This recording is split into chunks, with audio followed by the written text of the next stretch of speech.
Oh, hey. What's going on?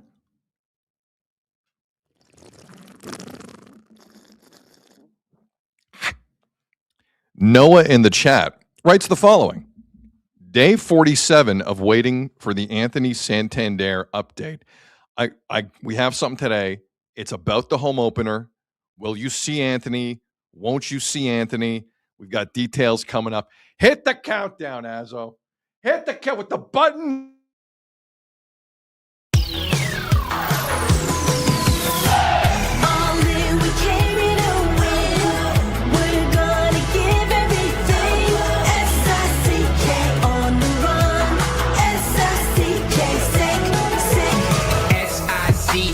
It's the sickest podcast. Tune in for the audio, or you can even watch back. Giving players all the props, or put them on blast. We don't give no hot takes, only talk facts. We're giving all our devotion, riding high on this wave of emotion. Going all out, yeah, cause this is our time. No, ain't no stopping us till we reach the finish line. All in, we came here to win. We're gonna give everything. S-I-C-K on the run. S-I-C-K, sick. On fire, we're ready to fight. We'll bring the house down tonight. S-I-C-K on the run. S-I-C-K, sick. Play it on the car ride, play it when you lounge. X and O, you know that we can hold it down. Shout out to my man Sammy, got it off the ground. And to all the listeners tuned in right now, got debates, analysis, and speculation. This is sports talk for the new generation. You know where to find us, got a reputation. Sick podcast, your number one sports destination. Giving all our devotion, riding high on this wave of emotion. Going all out, yeah, cause this is our time. No, ain't no stopping us till we reach the finish line. All in, we came here to win. We're gonna give everything. S-I-C-K on the run. S-I-C-K, sick. On fire, we're ready to fight. We'll bring the house down tonight. S-I-C-K on the run. S-I-C-K, sick. S-I-C-K, it's the sickest podcast. Tune in for the audio, or you can even watch back. Giving players all the props, or put them on blast. We don't give no hot takes, only talk back. S-I-C-K, S-I-C-K, S-I-C-K, S-I-C-K, S-I-C-K, S-I-C-K, S-I-C-K,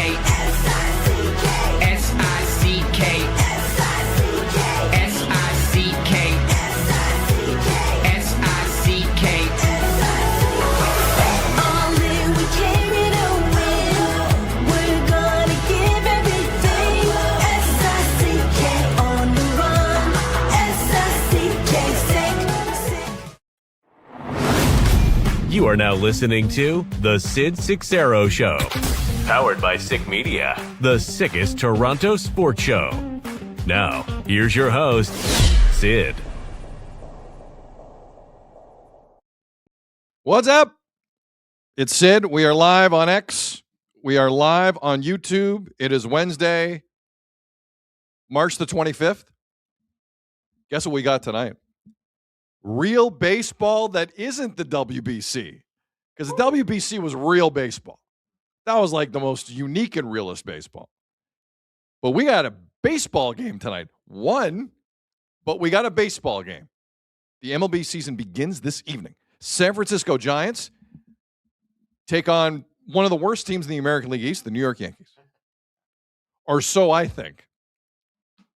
It is going to be a sneaky good night tonight. The Raptors say hello to Kawhi again. I will never not feel this is worth something. We're going to dive into that and go through all the things Kawhi has won since leaving the Raptors. It's not a long list. It's a very short list, actually. Could include a suspension in the not-too-distant future. A hefty one. And tonight, another odd-looking hockey game for the Toronto Maple Leafs. The general feeling with the Leafs is, and we brought this up yesterday, I don't know. I can't watch it. How can you not watch this? You have no idea what's going to happen from 1 second to the next. It is far more entertaining than we're giving this credit for. On the bad and good scale sometimes. I'm sorry. From an entertainment standpoint, you cannot debate to me the Leafs aren't worth a watch. I think they are. Now, there's crazy things going on around the Eastern Conference, and the Oilers are always interesting and blah, blah, blah. I get it. Shout out the Sens and the Habs. Big wins last night. But this is just nuts with the Leafs, where when everything happens, you're probably in your private moments at home going, oh my God, that happened again. Or that happened for the first time in forever. What's Berube going to say about that? For example, Jay Caro in the chat writes the following. Leafs have me in a glass case of emotion. Should I be sad or happy about last night? Listen, I am stunned. I am stunned at how many takeaways I had from that game yesterday. Stunned. The first thing is stop making fun of Jake Gardiner. Like, we got to stop. Morgan Riley took Jake Gardiner to Boston, where Gardner's played the worst games of his career on the mentor strip. And Gardiner is just getting destroyed. And Morgan, for some reasons, also getting destroyed just for the pick. You want to destroy Morgan for other things on the ice? Go ahead. But he has a good relationship with Jake. He's a friend. We're not allowed to have friends anymore. The Leafs season's so bad, no friends. No friends, not allowed. So I just want to defend Jake Gardiner a little bit. Just a little bit. Took some unnecessary heat yesterday on the mentors trip. But Jay Caro in the chat, Gardiner -1 last night. Unfair. Stop it. Guys. Well played. He didn't do, it's kind of well played. It's kind of well played. He did nothing wrong.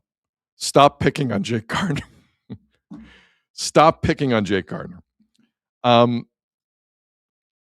But that game last night was interesting in that I want to focus on the positive. What? There's 2 positives from that game last night. Huh? You didn't think there were positives from that game last night? You want to focus on the I positive. want to focus because I have some stuff I would like to get to with the Leafs. All right. Before they take on the Rangers tonight. First off, and I know the Leafs outshot a team for the first time in the Mark Carney administration, it seems. But they outshot a team, and it was weird to see because you don't see it anymore. With that said, as decent as the Leafs played last night, best game they played in a very long time, Stolarz saved their ass, even when they played well. Anthony Stolarz was ridiculous in this hockey game. Ridiculous. And it begs the question, if you're a team in the offseason calling the Leafs on a goalie, what's the goalie? Now, it depends on the price. If you want a Hildeby with a side of Simone Benoit in a trade, that's a lower cost. Potentially. If you want a locked up Anthony Stolarz for, is it 3 years after this? Contract hasn't even kicked in yet. Anthony Stolarz looks like a guy who's playing to get a shot to leave this, is what it looked like to me. He looked fantastic. He looked fantastic. And if you're another team in the league looking at the Leafs goaltending situation, who do you want more, Wall or Stolarz? Because I had to take a moment last night on it. I still think Wall's the play. I do. Younger, I don't know. I lean towards the younger goalie all the time. Doesn't always work. I think it works most of the time. But Stolarz, that season he had last year, at times how he's looked this year, at times, I don't know. I don't know what gets you the better return because the Leafs need a return at some level on this roster next year. They need to change it.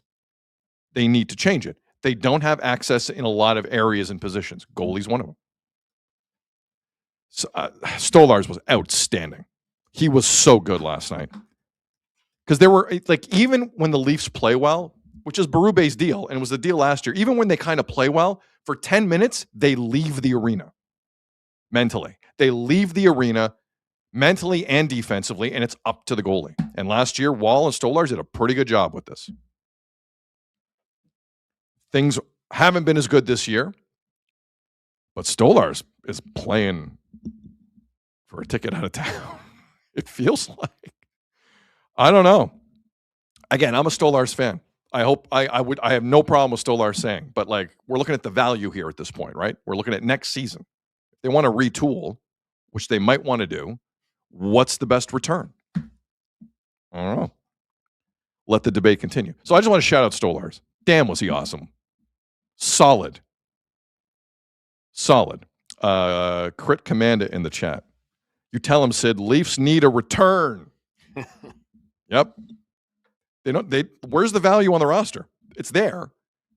Everyone knows my thoughts on Nylander. He has value if he waives his no movement. Like, he has value. The goalies have value. You don't want to trade Nyes. You don't want to trade Cowan. That's dumb. Don't do it. Don't do it. The goalies? I'll hear you on that. I'll hear you. WM in the chat. Vegas is dumb enough to take Stolarz for a first. The way the Vegas goaltending situation is going right now, you might have a point. Good point. New Sid. I agree with people and acknowledge good points. Focus on positives. Positive Sid today. I can't even say positive. Positive. So weird. It's such a weird word for me. I don't know how to pronounce it. Trade any goalie. JB. Trade Tree, please. That's from Michael. So that was a great performance by Anthony Stolarz. Easton Cowan is 20 years old. Okay? He's 20 years old. And he was on the ice for Matthews Gate a couple of weeks ago against Anaheim. He's a lightweight 20-year-old who's got skill from a good junior program in London, but he's not the biggest guy out there. And he ate it like a lot of Leafs ate it, as they should have. But last night in the second period, Zadorov hit Tavares in a moment that I thought was worse than what AJ Greer did to the Zary kid. I really believe that. At least Connor Zary had time to brace. He had time to brace. John Tavares had no time to do anything on that. That was about as dangerous as it gets near the boards. If Tavares was a step out of that boards, they would have had to scrape him off the ice and the boards. That was dangerous from Zadorov. That should have been a game. That's a game misconduct. It wasn't, because why would it be? But Tavares was very vulnerable there. Very. Q Easton Cowan. Q53. Q your rookie. Your 20-year-old rookie who's 7 inches shorter than Zadorov. And I don't know how many pounds lighter. And he goes in and he wants to let Zadorov know he's there. Credit to Oliver Ekman-Larsson, who also did some grabbing. A physical assist from OEL. Their best player this year. Their smartest player this year. Shout out OEL. But Easton Cowan went in there. He went in there. Big picture, what does it mean? I don't know, but I think it's worth the discussion. And the significance, I think, of this is large here. Before I get into that, let's hear from Easton Cowan after the game. There and stick up for my teammates, and I felt like as a team we did a good job of that tonight. Did you realize it was about 60 pounds and 7 inches difference in Zadorov, or do you even think of those sorts of things in the moment? I think you just kind of black out and go for it, and it was, obviously good my teammates came in to help me too. JB in the chat. Good Canadian boy. It's a good Canadian boy. I agree. But this is the stuff I was talking about when we witnessed the ridiculous Morgan Rielly fake fight against the Islanders. Like this was the visual that a few of us, myself included, were pointing at. It's not about the fighting.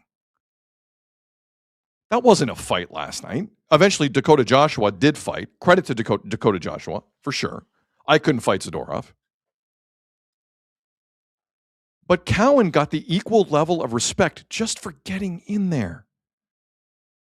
The secret to good team building in the National Hockey League or any other sport. Do you know what happens to a baseball team when there's a dugout clearing incident? Guys are getting in there. And you grow together. And you become more of a unit together. Easton Cowan didn't fight. But he got as much respect as he did, as if he fought. It was insane. It was as if he dropped the gloves with Zadorov. He didn't. He got in there. That's what it's about. You don't have to fight. Get in there. Tavares just got plastered. Get in there. Good on you, kid.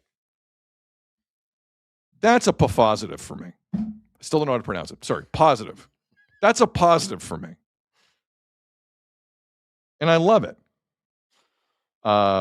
Always Fresh writes, Cowan does not fit in then, right? I see what you did there. I see what you did there. And people appreciated it. Least of which, John Tavares himself. John Tavares is 35 years old. Okay? Listen to the appreciation in his voice after the game when speaking of the 20-year-old on the roster and how he came to Tavares' defense. Listen to this. He appreciated it.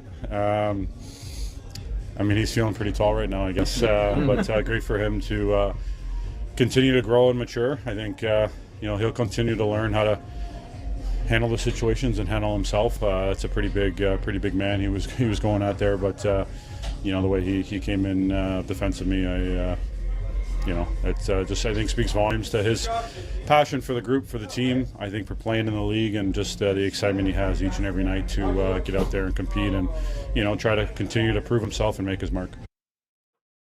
Sean in the chat writes, that whole incident was totally faux-pectative. Positive. I'm still trying. Sorry, I'm struggling with the word positive. Goad in the chat, London Knights Brotherhood. Yep.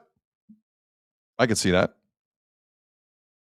But as much praise as I want to give Easton Cowan today, just for kind of being aware, because that's all we're talking about here is awareness, right? That's all we're talking about.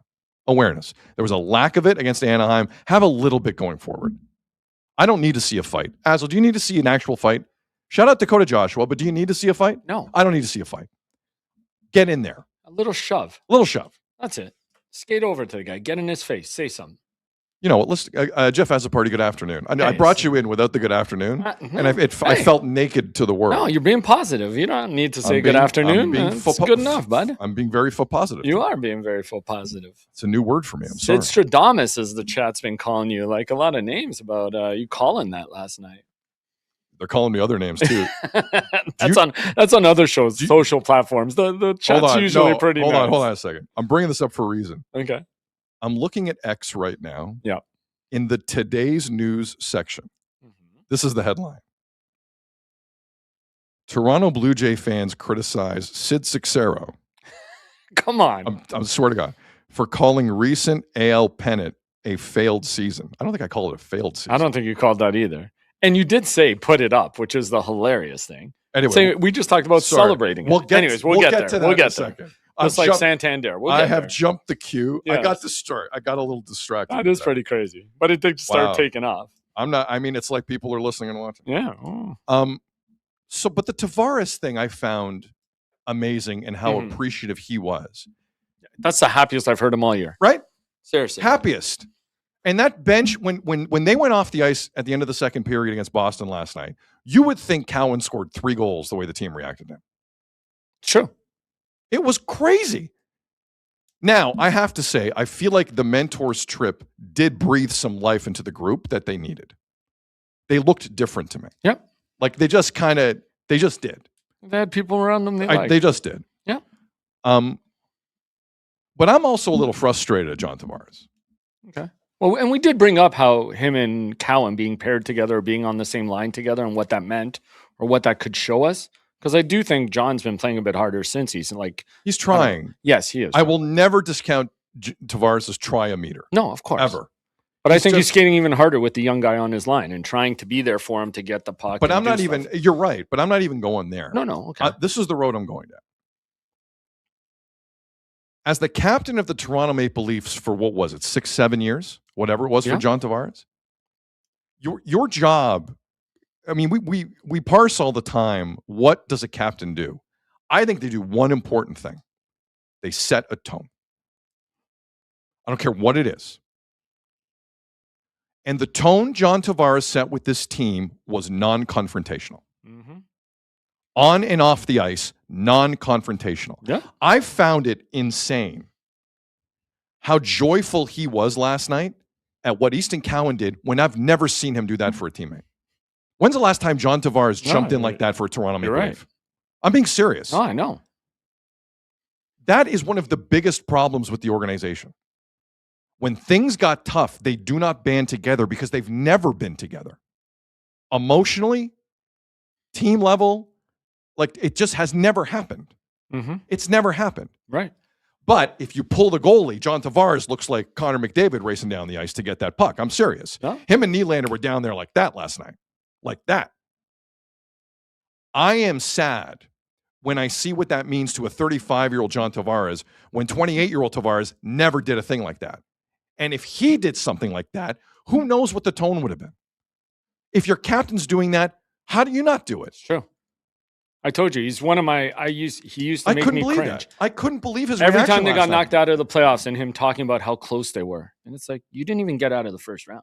You used to annoy the hell out of me. Chris in the chat, when have any of them jumped in? Fair. No. But what I'm saying is when your captain doesn't do it, he sets the tone. He wanted to see. John Tavares wanted to see. There is still speculation in this town on whether or not it was contractually obligated. It had to be part of that pitch they gave him when they signed him. Had to be part of that presentation. That you're going to wear the C. I've heard speculation. Yeah. It may have been in the Dubas video. Look, always fresh. Maybe it's maybe. Tavares is awesome guy. Terrible leader. Maybe. Like you can be both. He sets that tone. It's true. You need a guy who sets a different kind of tone. Tavares never set that tone about let's stand up for each other. You brought it up before. How whether it was the Lightning or the Panthers, they would jab at them, and we never really saw any fight back. Ever. JB in the chat. Tavares said Cowan is walking tall. That's kind of ignorant. Yeah. It's not a short joke. Like Cowan goes. It's not a short joke. It's not a short joke.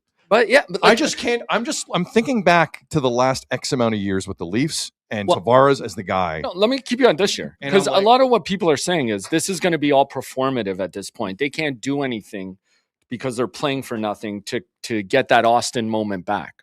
But isn't this where you start to set that culture in a moment that means nothing really? You mean, but you still set up your team. You mean last night? Yes, 100% agree with you. Yes, like you have to start changing the culture at some point. Do it now. Yeah, but people are like, well, they're playing for nothing, so it doesn't mean anything. It's performative, but like you have to start setting that tone at some point. It depends who's doing it. Like tonight against the Rangers, Matias Maccelli could start a line brawl.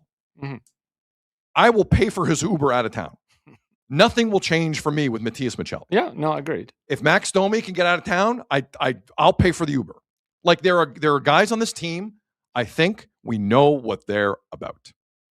There's no debate. There's no argument. There's no pros, cons. We know everything there is to know. There's more cons than pros.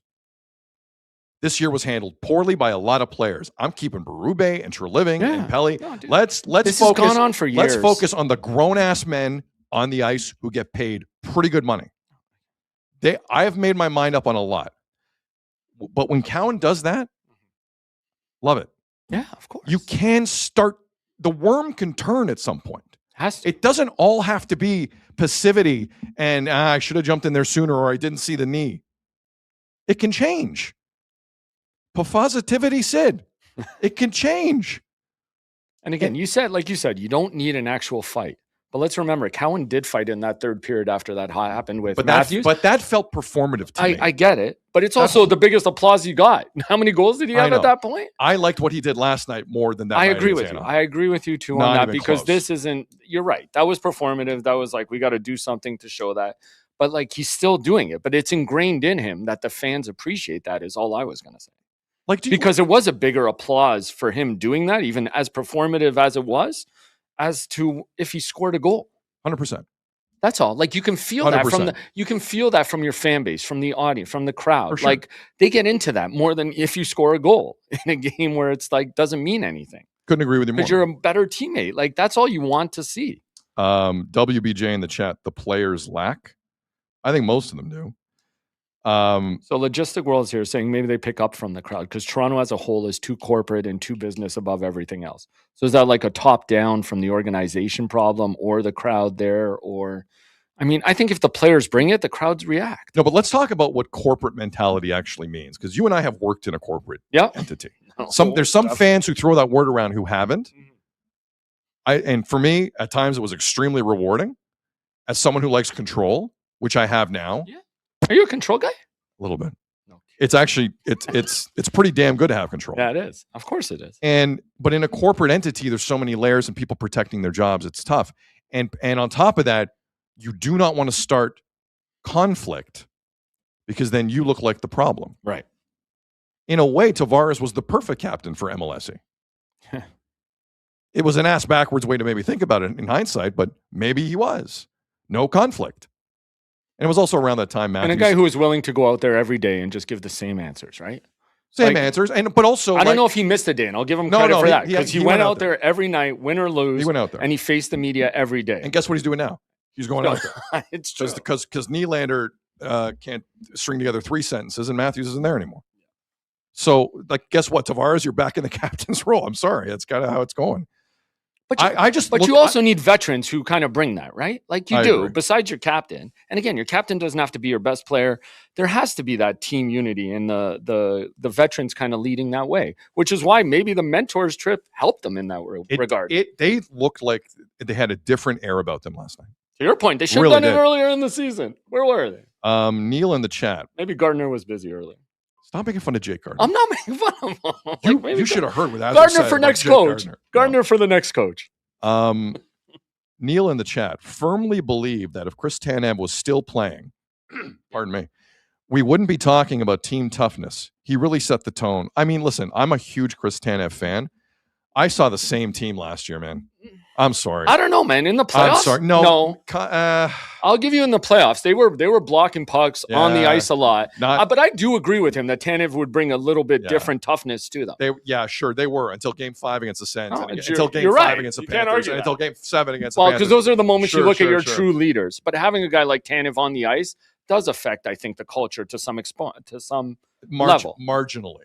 Because we saw him in the environment. Guys, I'm sorry. You can't make the Tanev argument to me that he changes everything. We saw him in the environment. But again, we saw him. In moments like Game 5 and Game 7s, you look to your true leaders. You look to your stars. You look to your core four to perform.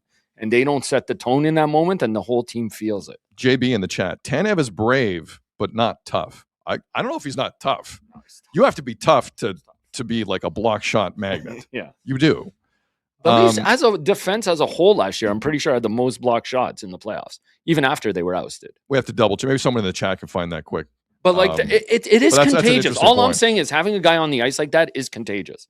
But in the big moments, yes, you need your core guys, you need your captain, you need your leaders to really step up, or else it just sets a bad tone. Yeah, I would agree with that.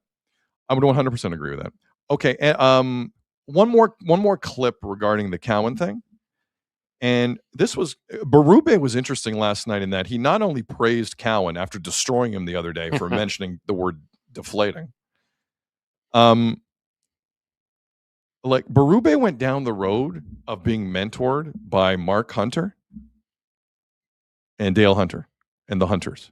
Now, Mark Hunter used to be part of this Leafs organization back in the day. A big part of how it. History would have changed on that. We'll never know. Right. But Craig Berube really brought up some like junior hockey royalty in talking about Easton Cowan and where he started to learn some stuff. So check this out. I mean, obviously, guys are getting in there and protecting their teammates, which is good. And, got to give Easton a lot of credit. Young kid, going after, he's a big man, and Dak Dak taking care of business, so it's really good to see that team stuff like that. What is it about Easton's character as a person? Now, a lot of kids wouldn't go after a guy that big. Like, what does it say about who he is? Well, he's like, I think playing in London and, being around the Hunter brothers and learning about how to do things right. It's a big part of it. He's just got a lot of character, the kid. I thought he had a heck of a game, too. Did a lot of good things out there. And he understands, same as the Anaheim game. I go back to that. He went out and he went after one of their guys, and, that's just, that's instilled in him. He has that, so it's great to see. The Hunters, man. You don't hear Craig Berube compare anyone to the Hunters. No. Or give the Hunters credit for people. Yeah. That's a rare quote from Berube, who knows tough. Go to his hockey DB page, guys. Craig Berube, tough guy. Definitely. But that should be the mentality, right? Like, you're not sizing up who's doing it to your teammate. The minute somebody does it to your teammate, you skate up to him or you go to him. And just be there. Sometimes, even if you think in your head, oh, bleep, I didn't realize how big this guy is. Just be I there, might get man. my butt kicked too, but you give a little shove and then you can back off a little bit. But you got to get in there. Does Brad Marchand fight all the time? No. Does Matthew Tkachuk fight all the time? No. He probably less than he does. Does Nikita, I'm saying every time he gets in a scuffle, he probably fights less than when he actually just gets in there and then backs away. But that's like all you have to do. True agitators of the game.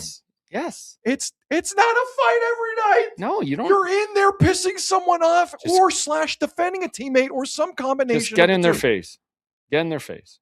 Look at this. Leaf fans don't know whether to twist or go sailing right now. Colorado Rockies in the chat. Maybe Berube stays and Treliving gets fired.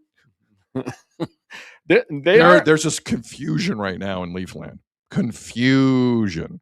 And let's not forget their chances to drop into the top 5. I think dropped like 3.5%, 4% or something last night with that win. Oh, you know what? Okay, hold on. Hold that thought. Okay. Because I've done positive me in this show. Huh? For positive me. 32 minutes. That's impressive, dude. And I took some shots at Tavares. Yeah, that's true. But this is as positive as you are going to get from me on the Leafs consistently. Now, the one thing I saw a lot online and even in the chat a little bit this morning after that game, because we know the nightmare that TD Garden has been for the Toronto Maple Leafs down through the years. Sure. It's well documented. Some Leaf fans, let me correct it. Some Leaf fans were happy about the win. So again, let's the context of the situation is this. If the Leafs in the lottery end up in the top 5, they keep the pick. If they finish a position out of that goes to Boston. And then next year's first, and you got to work around the Philly pick, and there's a lot going on next year in next year's draft. But like the Leafs have to be bad to keep the pick this year. Is there anything we don't understand about that? No. The Leafs should lose. If you are of that mindset, I really want a top 5 pick this year, considering how little prospects are around me. Losing, if you are the Leafs. And a defense-heavy draft. Defense-heavy draft. Losing's good for the Leafs, which means that's bad for Boston, right? Mm-hmm. So last night, here we are.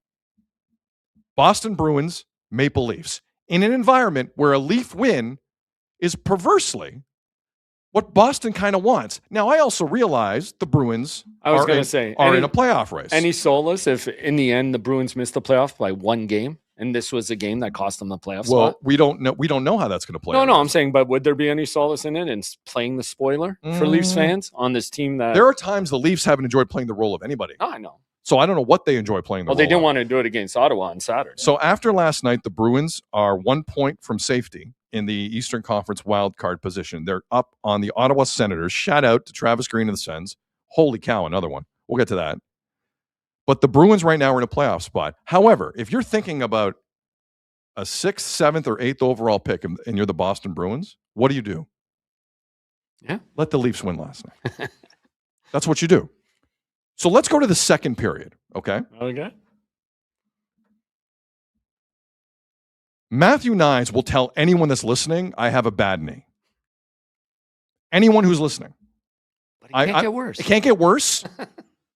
Which is also ridiculous. And I have a bad knee. To which Berube said, shut up. He basically said that to him through the media. But Matthew Nyes has been talking about this since about Christmas. This is not a new narrative with Matthew Nyes. He's been consistent. 18-21 last night. He played 18 after playing 24 minutes Saturday in Ottawa. And back-to-back games. So he is bearing in on defenseman Mason Lohrei. And the guy with the bum knee and Nyes muscles him off completely. Completely. Most coaches, Marco Sturm normally would have benched Lohrei for the rest of the game for that. Guess what happens? Goal. Leafs up.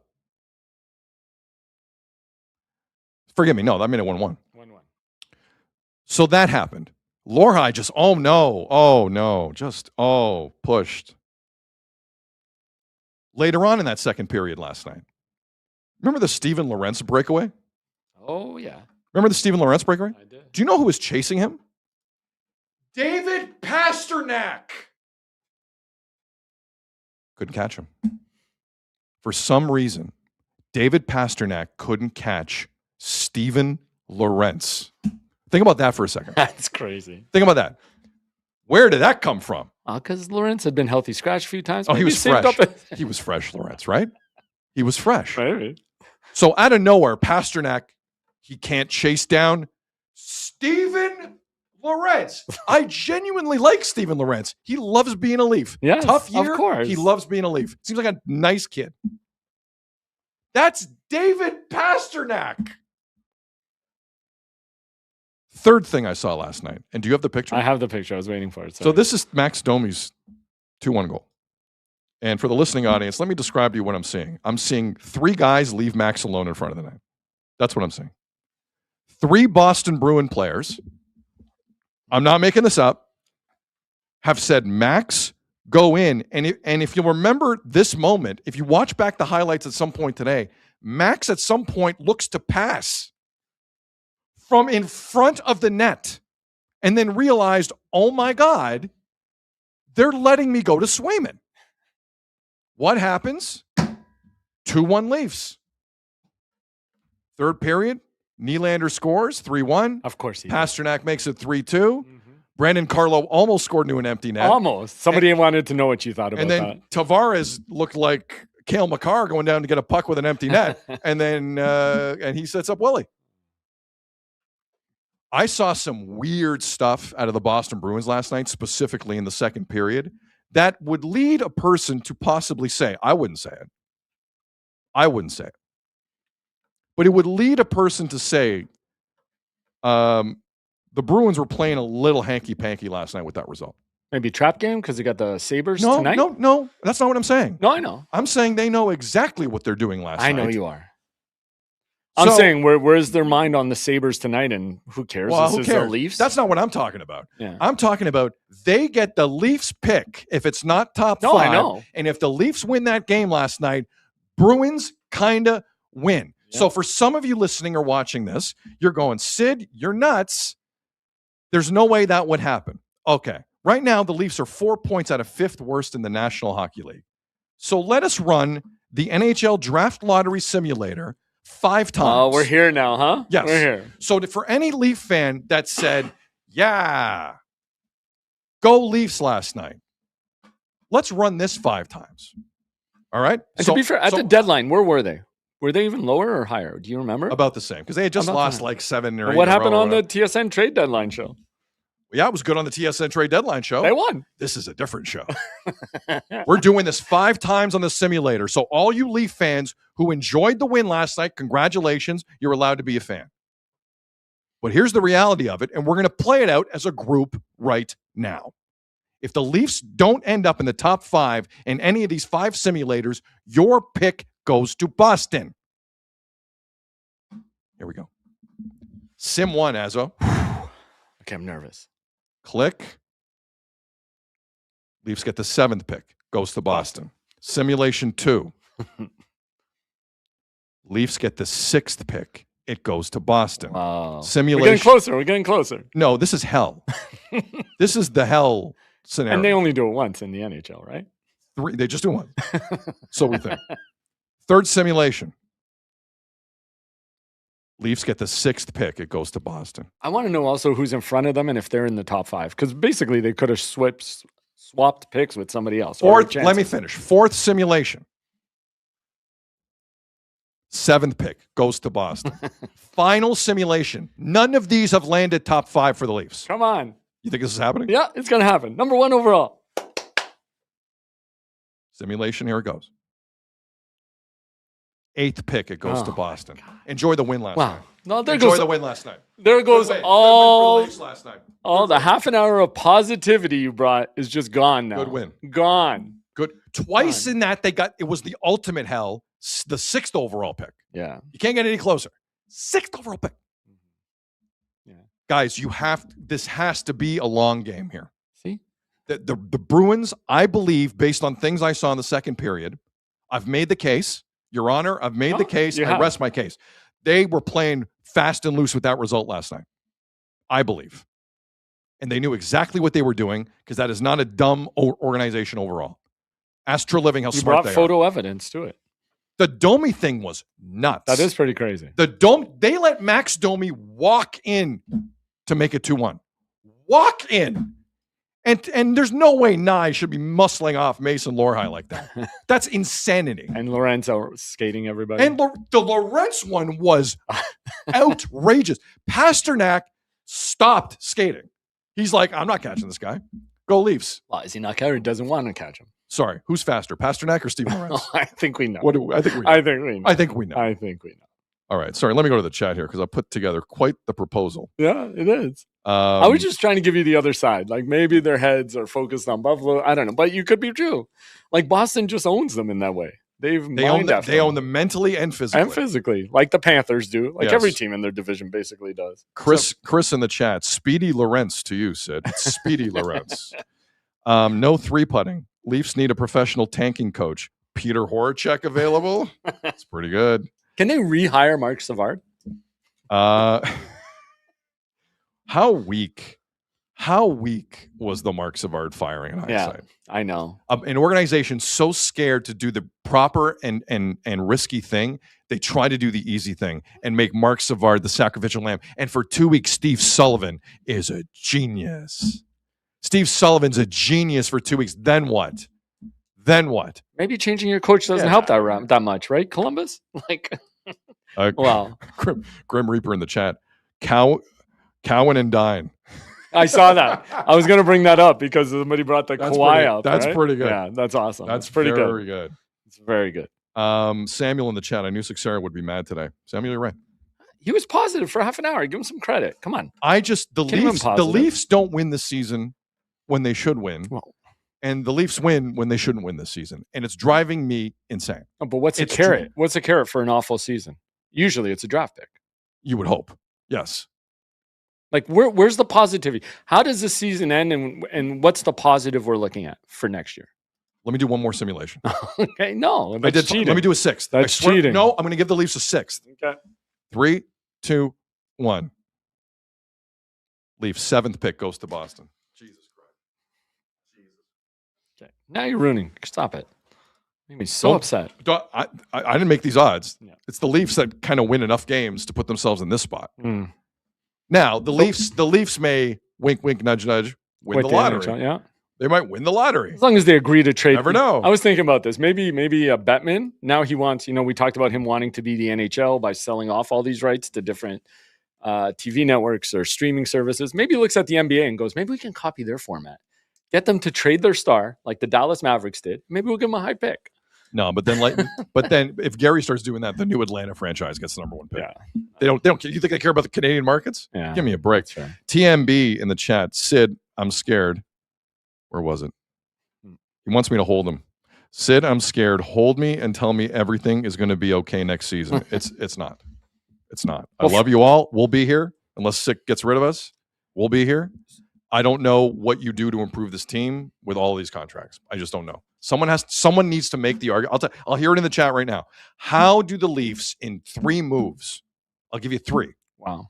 And you know what? I'm not Just even one big one. I'm not even going to criticize the no movements. Let's assume don't exist. Because they're all across the Let's league. assume. Let's play the no movement, no exist game. You can get anyone off the team. You have 3 moves tops. I'm giving you 3. And you think you can make the team better. Now it's relative as to what you get back. I understand. But who do you just let go? I don't have an answer to that. Where you get value back and you're automatically a playoff contender. We next year. do, but Listen, you're not getting enough for Morgan Riley back. Like, no, I'm not. Let's talking not about even Morgan. start with that. Let's not start with that. But you have. I'm assets. talking your 2 guys at the top, right? Because I think to me, you have to make your decision on Matthews this offseason. You can't go into next season with him where he could change his mind midway through the season. Well, that's the and big you one. can't tell him to wait for the offseason to see what moves you do for him to make up his mind. Because then you're committing more money, more term, more years to players that you might not want if he decides to leave. No, you're right. So you have to make the first decision is on Matthews, and I don't think you let Matthews make that decision. You have to judge where the organization is, and then you can sell it to Matthews. Give me 5 teams.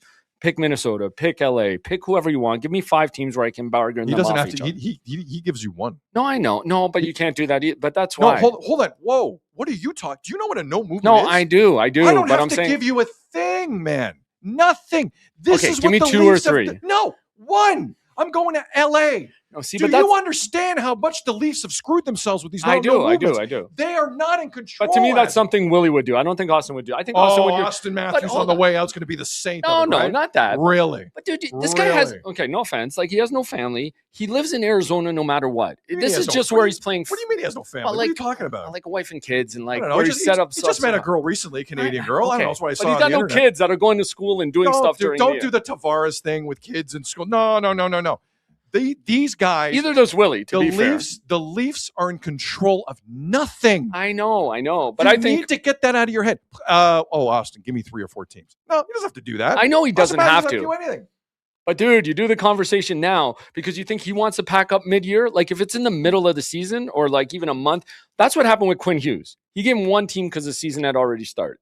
If he knows he's going to a city come the start of the season, it might make things a bit different. As Quinn Hughes did not have a no movement. It is apples and oranges. Yeah, but he still picked. Well, yeah, true. No, he I had know. no say. That's how Vancouver actually got players for him. Yeah, he had no say in it. One of the rare contracts.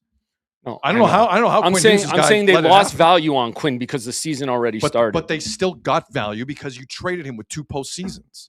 Quinn Hughes. But that's what you can do with Matthews. No, is you what I'm- can't do it with Matthews. He has a no trade. Okay. I know. He has a no. But the team you're going to trade him to is going to get him for 2 playoff runs. But they don't have to give you. I almost swore. They don't have to give you I anything. understand You that. are the desperate team. So you don't think anybody's going to give you something for Auston Matthews if you send Auston Matthews to him? If you want to go You to don't LA, think the Kings are going to give him something? okay, you're the Leafs. Yeah.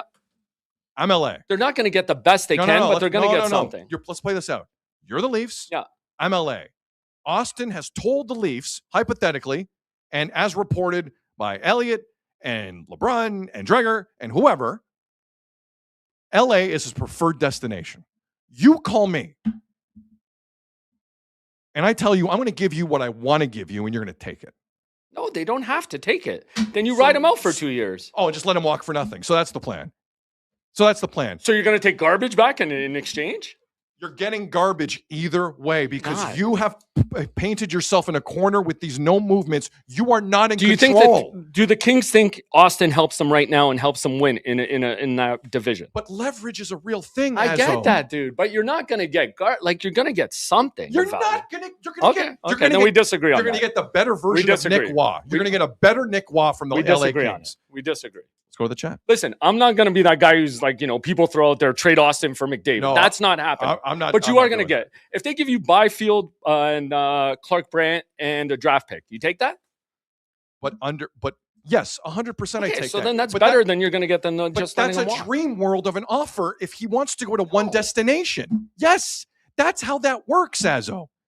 That's the Leafs twisted themselves in a pretzel for the last 12 months, not 12 months, but 18 months with Marner because they realized, oh, Jesus, he's not staying. And they couldn't trade him here and they couldn't trade him there. You know why? No movements. That's why you can't do anything with him. I get all that, but you so don't you think a team's going to be nice to the Leafs? I'm not saying they're going to be nice. And That's throw not the them best package you want for Austin, but it's better than just letting him walk for nothing. And it is something. Brant Clark, Quinn Byfield and a draft pick, whatever it is. So you don't think they even get a first rounder for him? I don't think you get a first rounder for him. If he That's says crazy. I'm going to one, yeah, it is crazy because the Leafs gave him a complete no movement clause. Now he wants. So you don't think some team would want him at 28 instead of waiting till he's 30 to get him if they think they're ready right now? And Austin agrees to go there to play. Again, Austin lives in Arizona. He doesn't care where he plays the hockey season. I've been told by Austin's representatives, which happens all the time in the National Hockey League, by agents to teams, what preferred destinations are. You think on Terry Panarin? Destinations with an S. You think but do you think Austin cares about his legacy and winning a Stanley Cup? I do. Okay, so then he might give him a few teams at the top where he can go and win. But I think location for these guys is just as important, especially if you're American. I'll give you New York. Maybe he gives the Leafs L.A. and New York, but the Leafs are not in control. But then he doesn't care about his legacy. If you can win a cup in New York, but we can't. Is he going to win a cup in New York in the next 2 years? Hold on, but we can't do that argument here in Toronto where we always say doing it. You can be the king of Toronto. Who doesn't want to be the king of Toronto? You can be the king of New York. I remember, but they're not going to win, so he doesn't want to win. Then he might as well stay here. Why aren't the Rangers going to win? What roster would you want right now? The Leafs or the Rangers? Right now. Oh, okay. But I'll take a goalie. And they got some younger players. Everyone's pissed off with and the Rangers. They're actually, do they have their pick this year? Probably. That's a good question. Let me check it out. That escalated quickly. What the hell just happened? I think we basically straightened it out. Yes. Anyways, I just think what I was saying to you was I think they have to go to Austin and say, listen, this is how it's going to be for the next 2 years. If you want to go win, if you want to go somewhere, you sell it and you see what you can. And even if it's a conversation, you don't do the move, at least you can try it. Like, you have to try something. These guys have to think out of the box because, like you said, they're in such a corner. Like, I see Willie just saying, here, this is the one place I want to go, take whatever you can. And maybe to get him off this team, you should do that. The Rangers draft pick situation, to your point, is kind of delicious. Really? They have 2 first rounders this year. Mm-hmm. They got one from Carolina in the Keandre Miller trade in their own. And they have their first rounders in 27, 28, and 29. They have 4 third rounders this year. 4. Other than a second rounder next year, which they traded away for Riley Smith to Pittsburgh back in 2024, they have all their picks. The Rangers are not in the spot that they appear to be in with these standings. I understand everyone's like, they're never going to do anything. They have assets. No. The Rangers have assets. That's fair. But do they do the right things with them? Because how many years of this is just the Rangers thinking they're okay? I just want to clear this up before I'm trending again on Twitter for another reason. No. I think most people are with you saying Corbett doesn't get there. And I just don't think teams are going to be nice to you, is what I'm saying. Like, I think the cutthroatness that they're going to find, if the league picks up, Austin wants to go to one place, and he might not. Right. No, and this is all speculation. Not. We don't know what Austin's thinking. But if he decides on one place, oh boy, are you in a bind? Because But then you don't have to make the trade. You don't have to make the trade. So just let him walk. No, and then you retool instead of rebuild, I guess. I don't know. I'm saying to you. So you would rather make no trade than a bad trade and get any assets back for Auston Matthews? Well, again, what's the assets? If you're just going to give me bad players, then no, I'm not making the trade. I mean, if you want to let him, because if you're going to get goaltending play and you're going to have a guy who scores 65 goals, like, where's Austin at? These guys know more than us. They do. You can make a better run. Maybe you catch lightning in a bottle like last year. But we're also talking about the same organization that did the most destructive thing you could possibly do and let a guy like Marner walk free. Well, yeah, but what do you mean, but? They're so screwed on that. We can't. They let put a DJ bully pick his own way out of town and put another GM in a bad spot where he had to come in and make a decision in a week. That's the organization's fault. Well, that's my point. Yeah, no, I know. If you're the organization and you've done that before, but that's what I'm saying. Somebody in the organization has to make the decision, and you call the shot. You're not letting him call the shot. That's a novel idea. Yeah, well, that's a novel idea, and I agree with it. Like here, flipping a Shanaplan at its finest, and he's right. Because what was the Shanaplan? You bet on you bet on skill over toughness and grit and all that, like all that stuff. Uber in the chat said they need to force no trade players to accept trade or sit them. I've been saying that for a while. Mm-hmm. It's not a pleasant move. Although you're not going to sit Matthews because then all hell breaks loose. Yeah. I think you could sit Willie. I think some fans would be fine with it. But again, 2 years of this guy, like, do we know what health he's in now? Like, are you going to get the same Matthews you've seen in the past? And does a new coach help him take a step forward from what we've seen in the last 2 years? Chris in the chat. Matthews for Dostal and Gudas. That's pretty Radko Gudas. Okay. Well, I think we settled all that. Well, somebody's saying like breaking news: Sid and Az will break up, like or split up. We're good, right? Oh like, wow. We're just having. Why do people not understand the concept of debate sometimes? Like even online with the celebrate the Jays banner thing. Like it's starting to drive me nuts. Like you can pose a question and have a lively debate. That's what makes this fun. It's not driving me nuts because any other show that wants to go near this, they know where they got it. Yeah, sure. I got to be honest with you. Yeah, people say I'm having a rough show. Other people saying they agree. Like that's the fun of this. That's why we want the chat to weigh in. Or when we put a question out on socials, like you can chime in, being like, I'm going to come up with a phrase that's never been said before. Embrace debate. Yes, it has been said before. It's been said by a lot of people. Yeah. Okay. Anything else on Matthews hypothetical trade? That was fun though. Like, no, but again, like we should snip that clip out and just back pocket the clip, right? Because I have a feeling that storyline. It's not April, May. Like we're 3 months away from this storyline.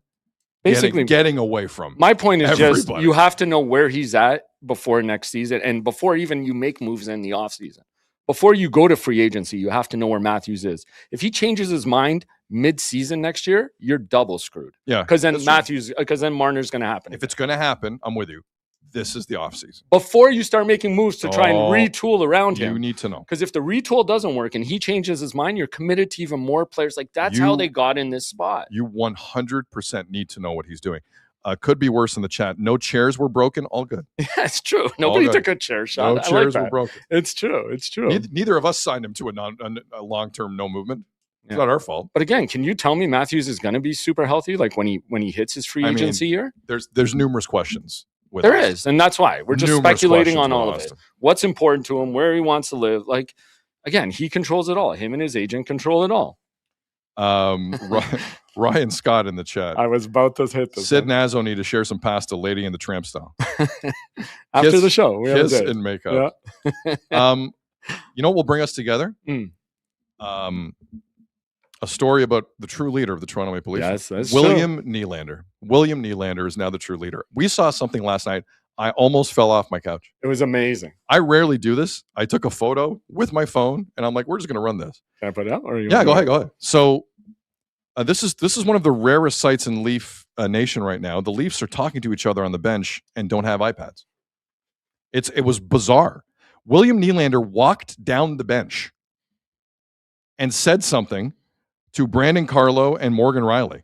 Looks like Carlo's really not understanding what's going on, to no one's surprise. But Riley is kind of engaging. And then Nylander got up, went back to his side, and sat down. I don't know what that's about. I know. But I haven't seen that in like 8 years. And when was that in the game? I want to say second period. I think so too. So who ended up scoring the winner? Look at that. Maybe some conversation on the bench helped. Oh yeah, it's William Nylander. Right? Maybe it helped. No one. I loved him going through the bench though, like he's at the ball game, coming back with hot dogs. I thought there was a moment where I thought he was going to pull the Patrick Waugh and say, "I played my last game for the Toronto Maple Leafs." Talk to somebody. That would be amazing. I don't know who's in the front row. He goes, "I played my last game for the Toronto Maple Leafs." But when William Nylander got up and just breaking news, the Leafs spoke to each other. That's where we're at. Snag in the chat. Everybody at the other side of the bench, watch your throats. William Nylander to the guys, whose throat should I go after next? Oh, man. What's the fine in the NFL for the throat slash gesture? Oh, yes, exactly. Nylander we're going to fine constantly for that. I thought it was great, too, how he just walked out. Maybe they forgot to pack the iPads to Boston. Maybe they got lost with all the mentor trip stuff. It's true. Sean remember how they said they cut costs to go on the mentor's trip? No more iPads. Sorry, boys. We're pulling the iPads. Sean in the Yukon. Nylander asked if they had rollies. Yeah. Maybe they should go out for beers like the Sabres. Maybe they'll bring them together. Maybe. There's a lot of captioning going on in that photo. I do enjoy that. It's very good. You could say a lot of MJ stuff. The video is even better. Like I know we can't run because you didn't know where he was going for a second. 100%. I had no idea what he was up to. Just that. Excuse me. Watch out. Here we go. Down there. Yeah. It's crazy. Willie getting super informed according to Snackatoba. Michael, when is Gucci open in New York, guys? Like just a lot of this some good stuff. Good stuff. All right, we did the simulator. Oh, Leaf fans, you want to get even more pissed? Oh boy. Radko Gudas spoke in Vancouver yesterday. And I don't think a ton of you heard it. Because he's back, right? He served his 5 games. He played for the Ducks last night. Played about 15 minutes, but he played for the Ducks against Vancouver. And I believe it was Ian McIntyre of Sportsnet who was like, grilling isn't the proper way to describe this, but Ian was just, he was doing the scrum properly. Like, there weren't a lot of people in it. Usually the Ducks scrum in Vancouver isn't overrun with reporters, if I'm being honest. Right. But Ian McIntyre went in there and he had some questions for Radko Gudas. And in this, Gudas basically admits he needs to be better. And then he says he texted Auston Matthews that night, the night of the knee, tore Matthews' MCL, and that Matthews would get back to him a few days later. So this is a longer clip, but I think it's interesting. I'm almost as fascinated with how Ian McIntyre, a real veteran of the journalism game in Canada, handled it, because Ian's really good. So this is Radko Gudas yesterday talking about how he needs to be better. I think every player needs to develop as his career goes on, gets better, improve in every aspect of his game to sustain the league and sustain on the top of this level. So yeah, definitely development, learning, a lot of stuff goes into it. Can you just tell us about the play from your perspective? Really nothing to comment on. I really hate the way it ended up, the point of contact. I'm not a fan of that. I never want to injure anybody out there. It's a hard-fought game. It's just I never want to go out there and hurt anybody. I feel terrible about the outcome. Just committed to the play, and unfortunately that was the point of contact. You mentioned you reached out to Austin. How did you do that? Yeah, through text message right after the game. He connected with me a couple of days after that, but it's really hard to keep in conversation. Just I want to make sure that it was not my intention to hurt anybody. Did he respond? Yes, he did. Did you, in some respects, were you worried that your suspension might be longer? Obviously, when it was a phone interview, you knew that there was a 5-game limit. Were you worried that it might be longer? It's really hard to put thoughts of what I was thinking. It's a quick process. You never know what all the aspects they're looking at. Obviously, there's injury on the play, so obviously it's always something a little longer. So I had no idea what the result's going to be.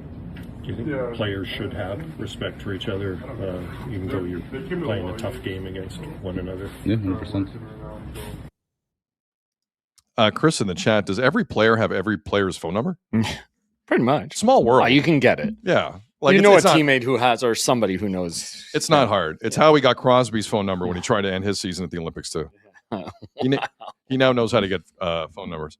So I just, like, in terms of newsworthiness, it didn't stick out. I thought Ian McIntyre handled it very well. You have to. And I just, I had a feeling that may enrage a few of you. And, for sure. Because we haven't heard from the butcher, Radko Gudas. And quite the nickname. Anything there that stood out to you? He has to be better, so he knows he's dirty. Yeah. Right? Basically. So Radko Gudas had a conversation with Radko Gudas and admitted that Radko Gudas has to be better. Well, be better for now, for what, 18 months? And then you can be dirty again. 18 months. Right? Is that what it was? That's 18 months. For That's exactly it. Yeah? Yep. Yeah. Okay, cool. Yeah, a lot of people in the chat finding it disingenuous and, you know, is like, oh, he is a scumbag of epic proportions. I don't care if he's a like teammate. I know BX and a lot of people said he's a great guy. I don't care. That was one of the cheapest things I've seen. Agreed. That is a scumbag move. Don't tell me you willingly do that like it's nothing and you're some great human being. Or it's a dirty player's reaction when you get beat just to try and take the guy out. Or a bad player's reaction. Yeah. I don't care if he's the captain. Radko Gudas is like bottom end of the league in defense. Your captain doesn't have to be your best player. Like he's slow, he's late on everything. So instead of just kind of trying to improve his technique, I'll just go after someone's knee. I'm Radko Gudas. Boom goes the dynamite. Yep. But again, if it's not in 18 months, it means you didn't really do it in the past. Did he? A lot of people in the chat saying what Austin's reply is, who dis? Thank you for getting me away from that tire fire. Somebody said, get me to Anaheim with you. Like, yeah. Do you have the Kings number? Anaheim's right there. Why not? Well, how far does Anaheim looks like a perfectly nice place to play hockey. I got nothing against Anaheim. How far does Bieber live from Anaheim? Maybe. That's a good point. It's not that far from Arizona either. Again, where he spends his off season. Like, he can't get to Arizona quick enough after the off season. Oh, I'm sure that's the case. Well, he's not getting back on the ice till what? July? Yeah.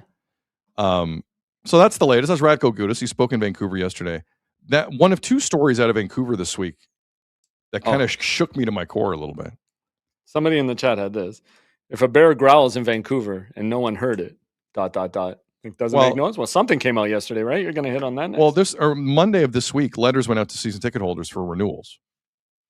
And I want to once again emphasize where the Canucks are in the standings. I was going to say, you have to. There's 31 teams. And then you got to go 17 points below the 31st team in the standings to find Vancouver in 32nd place. They are 17 points clear of 31st. That's the job Jim Rutherford has done with this organization. Disgraceful performance. Couldn't keep his mouth shut once in the media. It burned him every time. There's no one left. And you went all in on Pettersson. Good move. Good move. $11.6 million per year. Well spent. They did well in the Quinn Hughes trade, but oh my God, is there work to be done? My goodness. So why not raise season ticket prices by 10%? That's the letter that went out this week. Some tickets up 5%, others up 10%. This is I think the easy take here is what's Francisco Aquilini doing? How dare they? How dare the Leafs? Will the Leafs raise ticket prices? We'll find out. We'll find out. But getting mad at the owner here doesn't make any sense to me. It makes no sense. I want to speak specifically to Vancouver Canucks season ticket holders. Why? I have a simple question. Why? If you don't like a 10% hike, don't pay it. And watch the game from home. They have one of the best regional broadcasts in the country. If you don't like 10%, or if someone in the Leafs season ticket base doesn't like whatever percent increase, you know you have an option, right? You have a way out. It's not like it's car insurance and you kind of need it. That's not what this is. So stop complaining and do something about it. I have no sympathy for someone complaining and pissing and moaning about a 10% season ticket hike for a bad team that you just continuously pay out for. That's a you issue. That's not a me issue. That's not an Aquilini issue. That's a you issue. And if you're some corporation that puts in, that is what it is. But I know not all fans are like that. A lot of hardworking people out there that pay out of pocket good money in a lot of Canadian markets. And some of you are watching straight up trash and being asked to pay more for it. Stop complaining and do something about it. What the hell's wrong with you? I got to read this article. Listen, I mean, they're like Patrick Johnston and some guys out at the Vancouver province and writing and doing radio in that town. Some good people in that town. Really good people doing good content on an awful situation. Really good content. Like this is a story I can't wrap my head around. If you don't like being asked for 10% more of your money on a team that is garbage, you have an option. I'll never understand the folks who complain for hours. Here's my credit card. You guys all right? Everybody okay? Because there's another way. There's another way. And I'm not saying you don't have a right to be upset. But being upset and then giving them what they want simultaneously, that's not going to change anything, guys. The Canucks just recently finalized a practice facility for the first time in my lifetime. What the hell's going on out there? Like, you guys can get out of this situation. There's worse situations to be in than a rich owner asking you to pay more to watch Elias Pettersson not score. Like, just do anything else with your life. You can still watch the games. Watch them at home. 60-inch televisions, like $300. Remember when they came out? They were like $9,000. Just enjoy it. Enjoy it. If these teams, and I would say the same for any NBA team tanking right now, there's a lot of these situations. Stop complaining about it and keep your money. Let some other idiot buy in. And if you're scared you're going to miss the cup years in Vancouver, did you enjoy the last cup? Did you enjoy the last cup? At least Toronto has some lineage. It's long lineage, but it's there. Just stop complaining about it and do something about it. I urge you. You'll feel better. You'll feel like you're trying to affect change. It'll change your pocketbook. I think you might like that. You won't miss a minute of action. I promise you. I promise you. So just stop complaining about it, please. I can't believe they're making me pay. Did you pay? Yeah. Shut up. Jesus Christ. Am I being unfair, Azo? No, not at all. Not at all. You know what the best part? I'm looking at this after you said that about the standings. So this team in last place, like you said, 15 full points behind the second last place team, your future Stanley Cup champion New York Rangers. Also, goal differential minus 80, and the next team is minus 41. Oh, sorry, it's 15. I thought it said 17. Well, 17 in the West, 15 overall, whatever. Oh, they are 7. Oh, you're right. Yeah, it's in the West. Yeah, in the West. It's not as bad. Sorry, they're only 15 points. Look at their home and road splits. They're like horrendous at home. 8, 24, and 5. We're on the road. There's 13, 17, and 3. Oh, my God. Basically 500. So, like, they play even worse at home. Remember the Canucks to start the year thought they'd win some games with Hughes. Yes. Remember that. And then, when was the Freed report? Oh, man. That's what I was Was it like late November? No, it was late November. No, yeah, not that far into the season. It was like 2 months in, not even. Credit to Quinn. Listen, Quinn Hughes, if you know you got to go. You're done. If any of you who've been in a bad relationship, you know. And that was my comparison with Auston. You don't want Auston to do that. Realize 2 months into the season, after you tried to retool around him, that he wants out. This offseason's big. I'm with you. This offseason is very big. If you let the Auston question, whatever the answer is from Auston, yes. I still hope Auston Matthews stays in the city for the record. But you're letting him make the decision, trying to sell him on something, on what you want him to do? Or you ask where he's at first? No, but I think what's going to happen is, they're two in the same. Like the Leafs are going to say to him, where are you at? And then his question back to the Leafs are, where are you at? Yeah.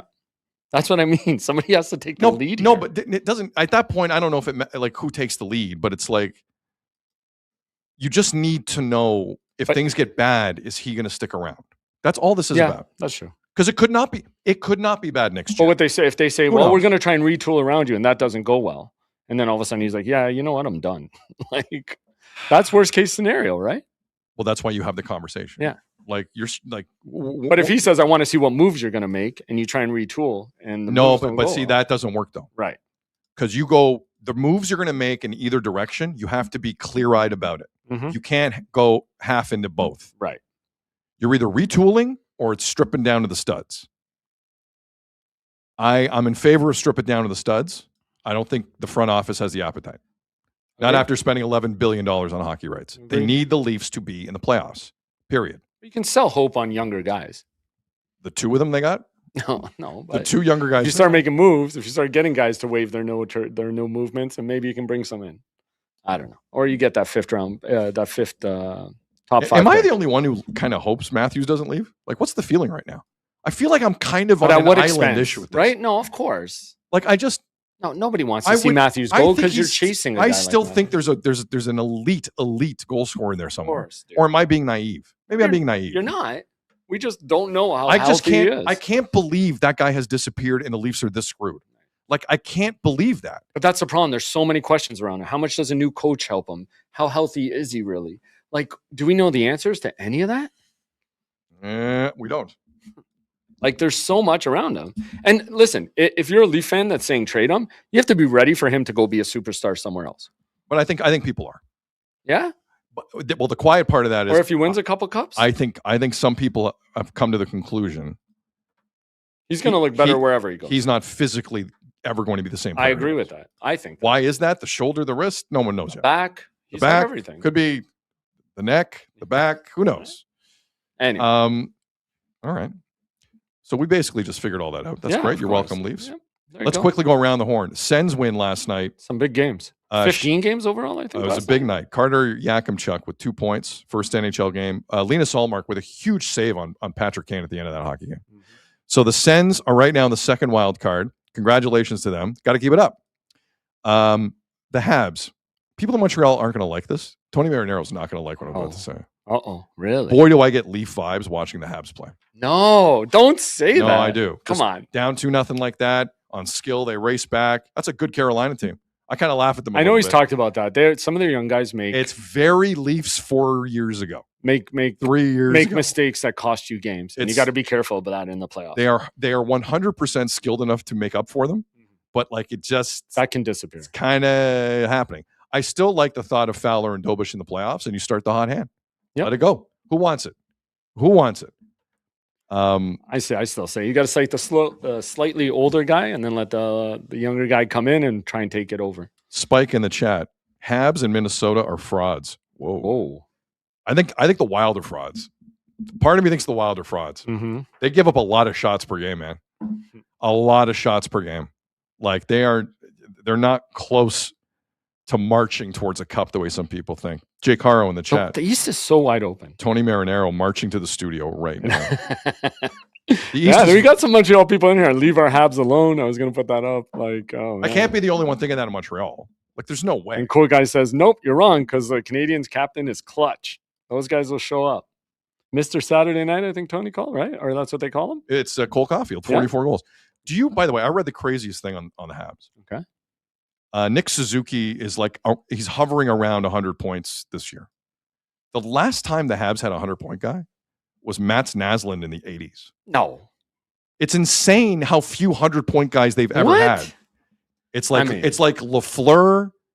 I think Richer had 100 one year. Naslund. Really? Very few Canadians. They have 24 cups. Very few Montreal Canadiens have had 100-point seasons. Now, Lafleur had 6 or 7. But it's not what you would think.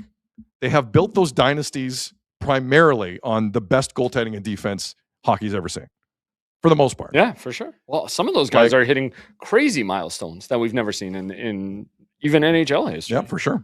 Right? Act brings it full circle. LMAO, Leafs did the Habs a favor last night. Yeah, a little bit. It's true. A little bit. Yeah. A lot of things on Matthews, people telling us what else is hurt. I'm saying he's like Kia, my neck, my back, everything. Yeah, the neck, the back. I can't wait for the Leafs press release to go out with the neck and the back. It could be worse. It reminds how far did they go even when he scored 69 goals? I mean, when you have very little depth, you have little depth. Yeah. That's kind of the deal. That's what I mean. How much can you really retool around him? And what are you going to have to give out to get to try and do that? Again, if you're trading knives to try and retool around Matthews, look, if the Leafs, not to revisit what we just talked about, but if there are multiple teams on his wish list, the Leafs might recoup this 100%. If there aren't, no, you're in for one. You are in for one with Auston Matthews. I personally think you have a better shot at that if you do it ahead of the season. Because it gives a lot. Yeah. Oh, you mean ahead of next season? Yes. Oh, 100%. That's a non-negotiable thing. Yeah. Anyone who argues they can kick this down the road like in typical MLSE fashion, you're crazy. Because you are crazy. You are not. You are asking for the worst things to happen to your team to see a guy walk for nothing again. Mm-hmm. Crazy. That is a crazy mentality. A fireable offense on the spot. I agree. Opinion. I agree with fireable. And by the way, what? Where are all the people telling me that Kyle Dubas is a genius and he's 1 point out of missing the playoffs with Pittsburgh? Boy. Yeah. Where are all the genius Dubas takes right now? I think Chris in the chat said they're going to win the East, the Penguins. Oh, of course they will. Like what, on Shell? On Shell? Online playing video games, they're going to win the East? They're going to miss the playoffs potentially, and because Malkin's missing a week and a bit. They are 1 point clear. Yeah. The Islanders are a point back of them. And the Islanders were bad last night. The Islanders and Senators, both at 85. The Pens where is the Dubas is a genius takes now? Where is it? Okay. Get out of here. Let me throw this at. Who do you want to... Dude, and Columbus is 87. That's the one. That's the story of the year, right? The Blue Jackets? Zach Werenski should get MVP votes. What? He won't, but he should. He should. They're in a clear spot now. So out of these four, Penguins, Bruins, Senators, and Islanders, who do you want to see in? 3 of those 4. Give me the teams again. Sorry. Give me the teams. Penguins, Bruins, Senators, Islanders, and you know what? I'll throw the Red Wings in there. 3 of those 5 get in. 3 of those 5 get in. I want to see Columbus. They've been to hell and back. Okay. With the Goudreau situation. 6. Yeah. Okay. So I'll take Columbus. So now you get to pick 4. I want to see the Sens get in. Oh yeah. The Sens getting in with all these defensemen injured, and the Leafs who will they get back? Maybe Shabbat back? Sanderson's going to push. I hope Sanderson is careful with that. Like Shabbat sounds like he's done for a while. Yeah. And it was the same wrist he jacked up in 2024. Oh, was it? Yeah, it's a surgery wrist. But I could see Sanderson racing back. I hope he doesn't. Sens have won 4 straight here, man. Come on, you got to want the Islanders in, right? Just for Schaefer. I want Columbus. I want nothing but failure for Pittsburgh. I want Ottawa in. Okay. And I want to see Matthew Schaefer and Patrick Roy in the playoffs. Well, you got one more because you included Columbus. I didn't include them. So one more. And Red Wings. No, Boston. Really? Yeah, I want Boston. You want them to make the playoffs and get a top 10 pick from the Leafs, or a top 5 to 6 to 10 well, pick. after the 5th pick. Yeah. What a story that would be. Bruins get into the playoffs, have Fraser Minten. Fraser Minten has a good first round. They go out in the second, and they get the Leafs first round pick, like 7th overall. What a story. I should ask you when you did the simulator. You know what my worst nightmare is? What's that? The Panthers get the first overall pick. Let me run a simulator. I'll tell you what happens with the Panthers and the Leafs. Oh one more simulator? Okay, one more. So lucky 7. Lucky number 7. Does the chat want one more simulator? Lucky number 7. This is the 7th roll. Have the Leafs made a top 2? No. They haven't made it. Or a top 5? Haven't top done 5, it. not top 5. Sorry, not top 2. Top 5. Here we go. Simulator. Where does Florida go? Where do the Leafs go? Yeah. Draft lottery simulator. Sid Seixeiro Show, powered by Sick with Azo and I'm Sid. nervous. The Sidmulator, according to Will. I like that. I like that. The Sidmulator. A little too close to the word mutilator, but I'll let it go. The Sidmulator. 3, 2, 1. Click of the mouse. Leafs get the 6th pick. Come on. I swear to God, goes to Boston. Florida get the 11th. Oh, wow. Really? Yeah, Florida have not been in. It's not. And the Panthers. Where are their odds? Don't they have better odds? According to this, no, I guess not. No. Florida's odds at the first pick are 3%. No, and the Leafs are 7.5%. Uh-huh. So what was it? The Islanders, when they got Schaefer, was like 3.5%. Oh, some stupid number. You're right. It was a crazy number. And what was the Mavericks on Cooper Flag? Yeah, it was less. Same than that, thing right? else. Yep, it was less. It's crazy. So you're saying there's a chance. I'm saying there's a chance. Okay. All right. Let's get back to the positives. Well, actually, yeah, I was going back to the positives and how right we were about the ALCS banner yesterday. Oh, doctor. No, I'm doubling down today on this. Yeah, I'm doubling down. So there was. So as of when you never said not to put the banner up. No, I never said that. Right? I just said. Can we clarify that? Yeah. So what Azo and I said yesterday, we were talking about opening night. Blue Jays begin their season in 2 days. Major League Baseball season starts tonight. Yankees and Giants. Then there's a pretty full schedule tomorrow. Yeah. And the Jays don't play till Friday. Originally, the Jays were supposed to play on the Thursday. And then because it's in the Rogers Center, they bumped it back to Friday. Because usually you do the Thursday game, Friday off in case there's a rain. No, that's a Friday season opener. Great idea. No, especially in a dome. You don't need the extra day. Yeah. Fantastic idea. 100%. So we were talking about pregame ceremonies, and I had read they're gonna unveil the ALCS 2025 banner for the Jays. And my point was, I did feel a little weird about it because they got so close. And hold on, but also they got very close, but they ended up losing the World Series. And all we've heard all off season is Jays fans saying, "I don't even want to relive it. I can't look at it. I can't do that because it brings all this heartbreak and emotion back." Good point. Right? Good point, Azo. And now everybody all of a sudden wants to celebrate it. Yep. So, with that in the air, that valid point. Azo and I had a conversation yesterday, and if you want to go to Keegan Matheson's Twitter, it won't upload for me, so I can't get it. Okay. He showed that they have like a curtain over all the banners up there. So there will be a curtain. They will not be raising, but unveiling. They're going to pull the curtain, right? And the ALCS 2025 banner is going to be there. Right. Okay. So again, my situation. I don't know why this angered so many people, but like my thing is. Because we all talk to enough Blue Jay fans. Mm-hmm. There's enough around town. I still believe there is a simmering rage below the surface with Blue Jay fans when they think about that banner and know full well that should say World Series championship on it. That's the only place I'm going. Obviously, you put it up.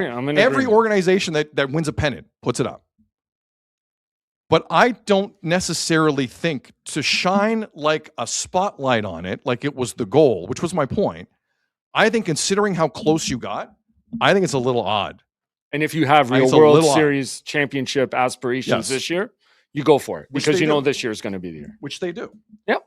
And I know I wanted to do this. It's like, do you play like role play, like your son and a dad watching the game there? I can come sit with you. No, but you point to that banner and what do you tell them? Oh, they were so close. They had one pitch. They were 2 outs away in the ninth. In the top of the ninth. IKF is the reason that says ALCS champions on it only. You got to relive it every time you look at that banner. So that's my only point is I do believe this simmering rage is still there and quite frankly aimed primarily at John Schneider, which is why I only got a 2-year extension. Topic for another day. But I was amazed at how many people were upset at this. Yeah, like it's not even a question. Like what? No, but here's the thing. But again, read the question. If you want to look up at the ALCS banner from 2025 and enjoy it, it was a great run. Enjoy it. Yeah. Springer home run. That's up to you. I'm telling you how I think about it. Exactly. Again, debate. And in your private moments on Friday night, when you're down there watching, or if you're watching on Sportsnet, and they unveil that thing, because I remember a time when Dave Winfield turned around and said, unveil. And ALCS champions didn't come down. World Series champions came down. Like, that's what I think of banners. Yep. But we all have our own different take, and it's fine. But let me ask you something. But again, let me ask you something. Do you guys remember when the Yankees unveiled their 2024 pennant during last year's home opener for the Yankees? Do you remember that? You don't? Because it didn't happen. Boom. The New York Yankees did not acknowledge it as 27-time World Series champions. You know why? Their bar's different. And they haven't done anything since 2009. They still have a bar in New York. You think the Yankees are going to do that? Such a great point. Now, keep in mind it goes both ways. When Arizona were in the World Series against Texas a few years ago, they did unveil their pennant. Oddly enough, when Philly lost to Houston, they also, I believe, had they put it out there. They made a point of stopping their pregame ceremony on opening day, and they unveiled. I can also tell you, Houston, when they lost to the Braves, did not make a big deal of their pennant banner.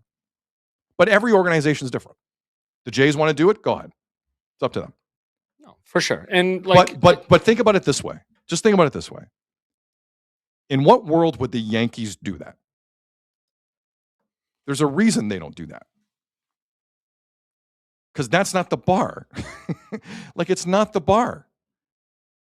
And when they unveil that thing, it's more than one banner tomorrow night, Azo. It's division champions. Yeah. It's do they put a DS banner up? Tell me they don't put a DS banner up. I think it's joining the other banners that were already there. Right. Like, that's what my point was going to be. Eventually, you want them all to say World Series, which is what the Yankees can do, right? The Phillies only have 2 World Series championships total, so they have room to put other banners up. But at some point, you want them all to read World Series championships.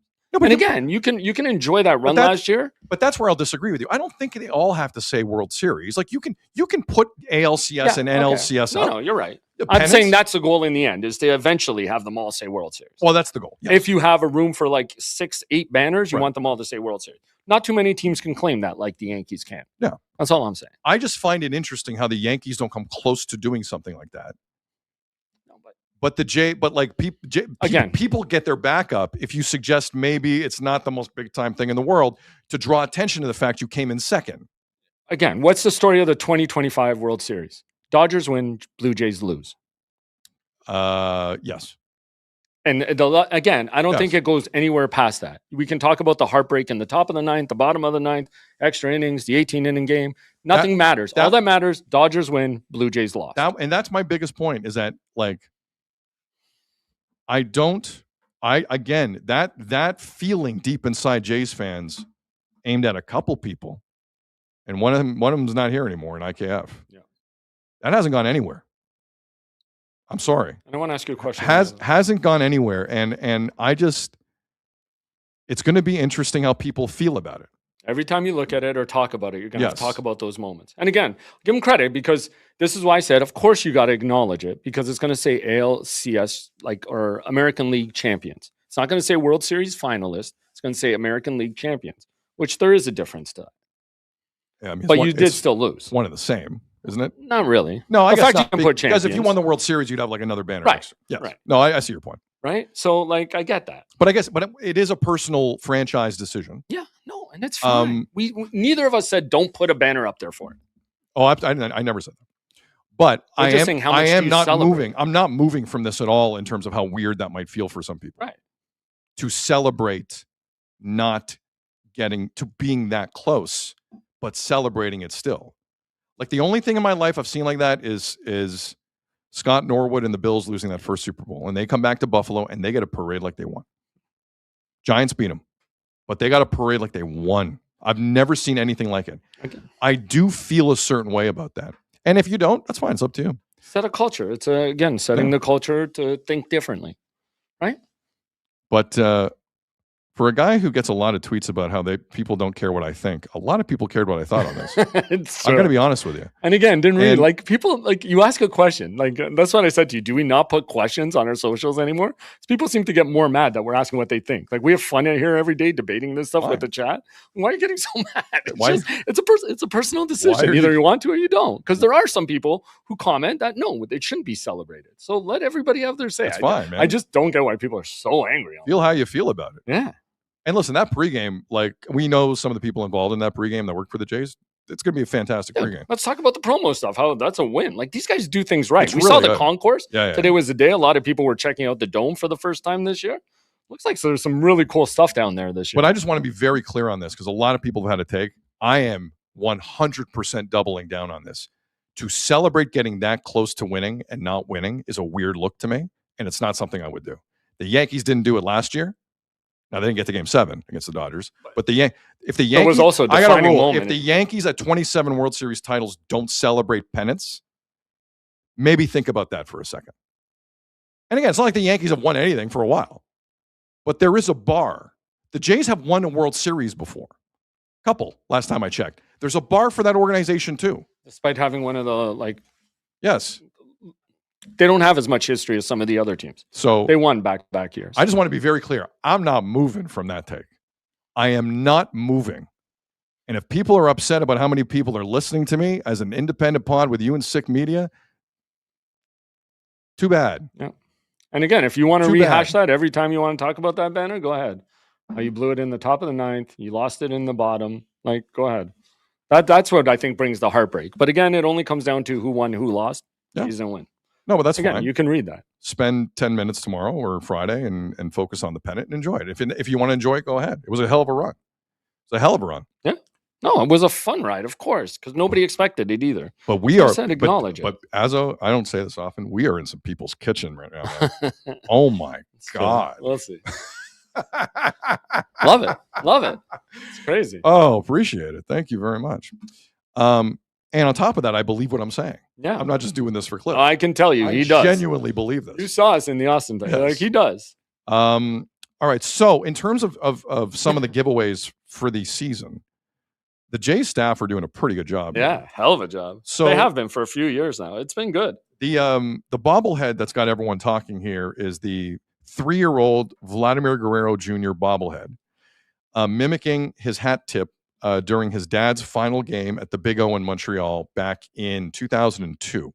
It's one of the great photos in Canadian baseball history. Amazing. It's Vladimir Guerrero, future Hall of Famer at that time, and 3-year-old Vlad. And Vlad at 3, let's be honest, looked like he can hit some tanks.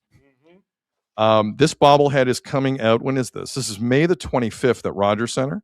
I don't know who they're playing that day.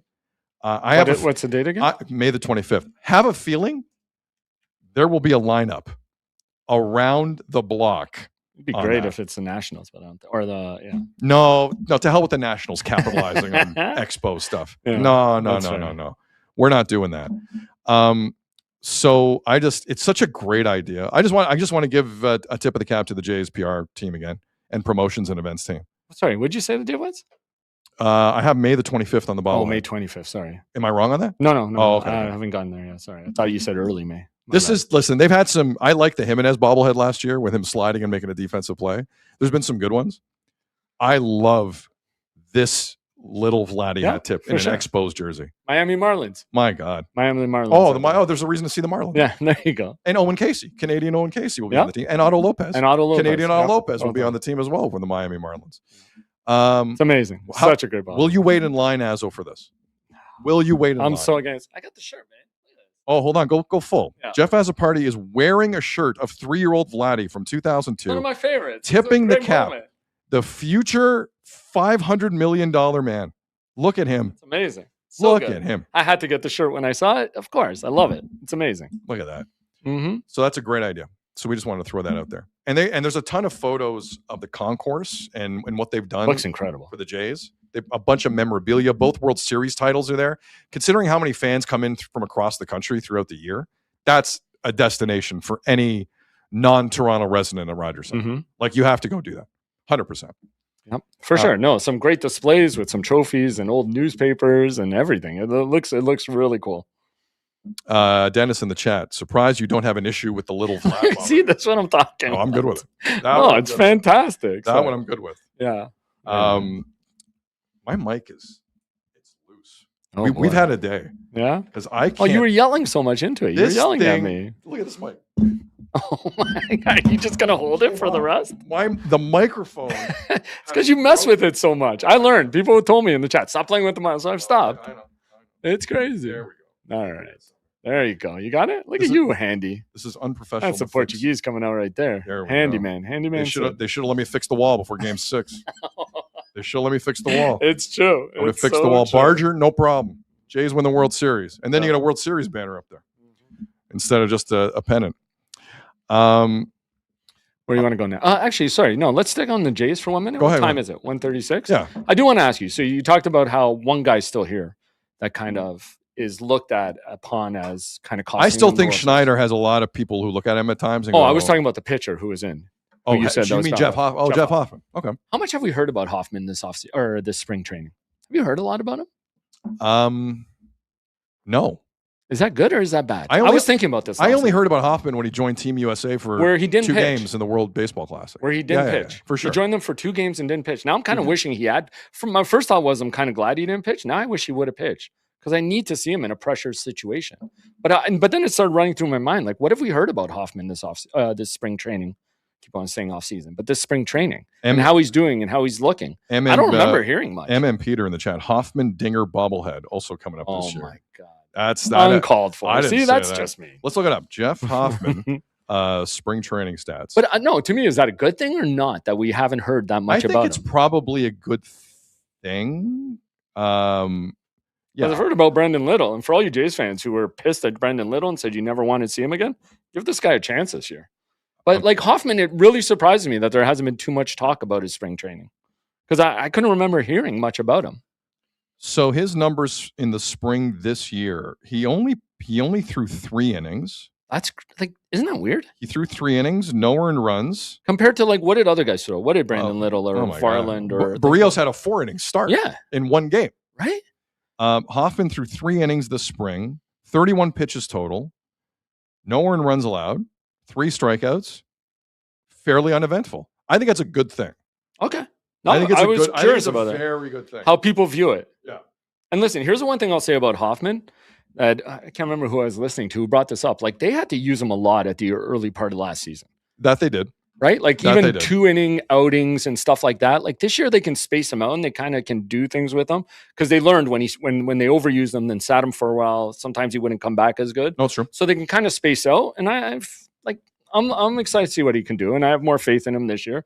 Could have a better year just because for that reason, because their bullpen is better to start this season than it was last year. Slightly. Nah. I don't know how much better they are. By percentage. How much better is the Jays bullpen this year? What do you think? I'd go as high as... Brandon Little's still in the pen, is he not? Yeah, but have you seen what he's been doing this year? I understand everyone had velocity. Yes, spring velocity. It's great. There's guys within the organization telling people they could see him in the 9th inning. Of course. But you got Varland now. I'm rooting for him to be in the 9th inning. But that means they have to move off. Fluharty's apparently look great. You added Tyler Rogers. He's going to come back at some point. I know he's out to start. But if Hoffman's something, Fluharty, Little, Tyler Rogers, who else I got? Who am I missing? I'm missing somebody. anyways, Varland, I you think, mentioned Varland? Yeah. Jer in the chat, Hoffman will be top 5 in saves league-wide this year. Okay. As long as he doesn't give up a home run every third outing, I'm fine with it. But again, I think it'll depend on their usage of them, and they can kind of space that out better this year. Tommy Nance is there this year. You know, some of these Rule 5 guys, they're pretty high on too. The guys who are fighting for it. Like, who's the guy? Was it Loveland? What was the guy's name we were talking about last night? Some high hope for Bastardo? Like, I don't know, man. I think their bullpen's much better than it was. They lost the Seabold kid back to Detroit. Yeah. And he was throwing heat. Yeah. Like out of nowhere. I would have kind of picked him over, who was it, Chase Lee? They made the decision between? Or? Yeah, that was an interesting call. Yeah. I think you would want the velocity, but anyways. Sean in the Yukon, Hoffman will be hungry. Okay. I'm here for hungry. I mean, that's kind of why I want to see him in a high-pressure situation, just to know. I think you could tell where his head's at. And I'm glad Brandon Little's bouncing back like this, because he took a lot of heat after some of those postseason outings. Oh, he did. Jays fans, if you see his name, give him a chance. Don't freak out and say you don't want this guy, because apparently he did the work and he's come back looking good. Like, I'm excited about him. I think Arden wrote a really good piece on him for Sportsnet. Shout out to we got a listener in India right now on vacation, watching on the X or the YouTube. One of the two. We appreciate you. Can I read this tweet going back to the banners conversation? This is from it's your show. This is from Ari Shapiro. Sorry, Ari, if I got that wrong. Ari writes the following. He goes, Sid, this old man knows how precious few moments of reverie actually exist in this godforsaken city. Let us have the small morsels, even if it seems tripe. Yes, it was a monumental choke at the end. But to ignore a comeback from 26-28 in the division to AL champs without some fanfare? ? I didn't say choke, for the record. No. I already said choke. It's an interesting But you did take. have it won. You should have won that. You should have won. But Ari, I appreciate the point. And if you want to cheer for the pennant banner, take a picture of it. I can't wait for all the pennant banners to be posted. Can't wait for all the postings that are going to happen. They better, based on the reaction I'm seeing, the pennant banner better be trending. Based on the love of banners all of a sudden in the city. Love. I still miss the Bon Jovi one, man. That was the dumbest one of all time. So good, though. Like, who thought, what? Was that Lewicki? It was Lewicki. Yeah. And what was it? Just for having the most shows at the... like, Bon Jovi have been at Scotiabank Arena a lot. He does a lot of shows everywhere, just for the record. But where does it end? Like a Goo Goo Dolls banner goes up? Where does it end? In Buffalo, maybe. They've been up here in Toronto a little bit. No, I know. Crazy. Okay, so again, the Jays, we are 2 days away, folks. 2 days away. I do think the crowd on Friday gets a bit like a pennant. I think you all receive a pennant for the ALCS on Friday. There is a giveaway. Can I tell you something? Yeah. I'm scheduled to go to the game. Am I going to walk in and get a pennant after this whole It'd be amazing. escapade? Are you serious? I swear to God, I'm going to just double check. Amazing. I'll hand it to a kid around me. I'm good. So you will receive, what is it? Blue Jays AL Champions pennant giveaway. Oh my God. You will get one. You'll get one on Friday night. I'm going to walk in after this week. And join us for a special on-field pregame ceremony that will honor the 2025 AL Championship. That's amazing. The fact you still get to call it a championship, fine. Well, Avisco says players do receive a ring. Okay. That's still a baseball tradition. Now, not a lot of teams do it on opening day. They wait till later. Oh, wait till IKF gets his. Oh my God, he's getting a ring? He'll get one when he comes to town. No, IKF doesn't get a ring. No, he gets a ring from someone that says, take a step to your right, idiot. That's what he gets a ring from. Someone call him and say, take a step to your right. Dennis just suspended you for 5 games. I've been fine. Yeah, but it was only a phone hearing, so I only got 5 games. Thanks, Dennis. I appreciate it. Could have been a longer suspension. Got it. Jay Caro in the chat. Got to show up 3 hours before the game to get one. You think they're going to go that quickly? Those banners? Really? Dude. Wow. People now line up at like 1 p.m. for some of the giveaways. Definitely. I mean, for the I think this one everybody gets, though. For the bobbleheads, I understand. Yeah. I think this one, because I don't think it has a number. I think everybody gets one. The best one I still ever saw on opening night were the fake championship NBA rings that Raptors fans got. The Jays are doing that too? No. I don't know if they're giving out rings. They are. Sorry. 2. You get 2 for 92 and 93. Oh, 92 and 93. Yeah. No, sorry, not the championship, but they are this season giving away replica. Sorry. Check. World Series. Let's reset this. Okay, sorry. Friday night. Oh, Friday. What do you get? You just get a banner, right? You get a pennant. Okay, that's it. Yeah. I'm saying, though, but there is a night where they're giving away replica 92-93 championship. People are going to love those. That's amazing. People the night are they honor all that stuff. Those. Yeah. Those are great. Here it is, right here. When is it? July 18th against the White Sox. 3:07 game. It's a Saturday game. Set a 92 and 93 World Series replica rings giveaway. It is smart to wrap like the Vladdy bobblehead in like ring night around the Marlins and the White Sox. It is rather intelligent. Genius. Yes. But yeah, in honor of their 50th anniversary, right? That they're giving away those. And that's the day they unveiled the Joe Carter statue. I like the Joe Carter statue. Of course. Why not? Back-to-back statue unveiling. Why not? I bet you people have more of an issue with the Joe Carter statue than the banner going up for second place. People are going to have an issue with it. I bet you. Let me fill you in. People have an issue with everything. Okay, so anything else Jays related? 2 days away from the season opener? I was just thinking about the Hoffman thing and how I didn't know if that was Didn't you have power rankings from the New York Times and the Athletic? Oh, I did. Yeah. So yesterday we talked about how MLB.com did their power rankings and the Jays were second. In the Athletic one, they were seventh. So second in the MLB network or MLB? MLB.com. MLB.com rankings. And seventh? I got to see the whole list. Like, so I got to see who's... Again, this thing wouldn't let me upload anything late. So number one was the Dodgers. Okay. Tied at number two were the Yankees and the Mariners. Yankees are not that... Tied. Get out of here. I know. There's no way the Yankees are that far ahead of the Jays. They still have Trent Grisham on the team. He sucks. Yeah, I think he's leading off. He sucks. Isn't he leading off? Well, they got no one else to lead off. Of course he's leading off. Number four. Oh, so that's 2 and 3. Well, tied for second. Then in fourth was again a tie. This is also weird. Cubs and Mets ahead of the Jays. Of course, the Mets and the Cubs. Of course, the Mets. The Cubs aren't. What are the Cubs? The Cubs just handed out the largest extension ever, and it was like $106 It wasn't million. that much. It was nothing. Have they? No wonder they've won one World Series in their life. They don't spend any money. On how long was it? Yeah. Jesus. Number 6 was the Phillies, and then the Blue Jays. Even the Phillies ahead of the Blue Jays. Phillies still have some players, man. They do. And then right behind the Blue Jays were the Red Sox. That was the top 8 in that one. The Mets and the Yankees that far ahead of the Jays, I take offense to. I agree. The Yankees did nothing in the offseason to get better.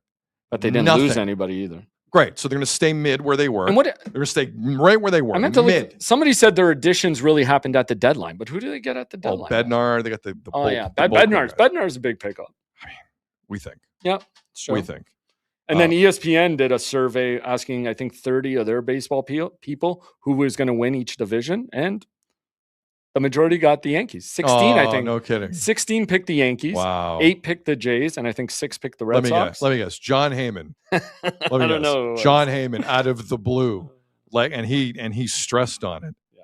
Out of the blue, picked the Yankees to win the division. Yeah. Mark Feinsand, let me guess.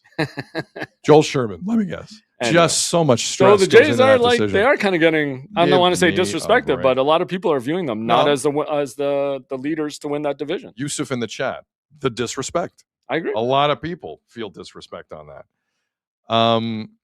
Yeah, Jay Caro in the chat. Yankees are always favored in the division. Yeah, that's the way that goes. We'll have an update on Santander coming up in just a second. In the meantime here, I do want to acknowledge... Your mic's going to come off again. It is.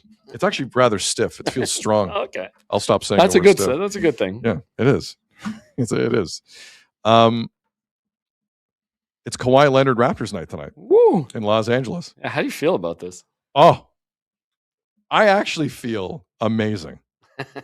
I feel amazing because I don't think we talk about this enough when the Raptors and Kawhi cross paths. Other than an all-star game here and there and like a second team all defense, and I think in 2020 he was all-star game MVP. Do you know what Kawhi Leonard has accomplished on a serious level since leaving the Toronto Raptors in free agency? Nothing! He's done nothing! Absolutely nothing! He thought he was going to run the world with Uncle Dennis. He thought he was a future Leafs owner. He has done zip as a Clipper. Zip. And he's about to get suspended like he's never been suspended before. Yeah. For that. For the aspiration cap circumvention scandal. There's some saps in that story. The Raptors are running into Kawhi. Take this in, Raptor fans, whether you're in Toronto or outside the market. It's a 10:30 p.m. Eastern start tonight. I know it's late. This will be the last time, I think, potentially. Potentially. The Raptors see Kawhi Leonard opposite them after what happened in 2019. Now, before everyone tweets in and mentions in the chat, he was a free agent in 2019. He did everything he could. He gave them a banner. He did. He gave them a real banner, a championship banner. Raptors don't win without Kawhi Leonard. I am willing to admit that to anyone. And the Raptors did the ballsy thing. They did the difficult thing. They traded a guy they didn't want to trade into DeMar DeRozan. They did the difficult, uncomfortable move to get better and to win. Maybe one day someone working the Leafs will have that type of mentality. They don't now because that's a soft organization. But the Raptors under Masai was not a soft organization. And he did what he could, when he could, how he could. And he'd rather take a year of Kawhi than to just see if it all plays out again. And let's hope that let's hope that the Serge Ibaka pickup works out. And I love Serge, but they weren't good enough. So they go get Kawhi. And it's a gamble that paid off. And Kawhi spit in their face at every turn after that. Spit in their face. They run it back the next year. Now, eventually they go in the bubble. Who knows how that plays out? But if they run it back the next year, they probably win it again. I think so too. The Lakers do not win that.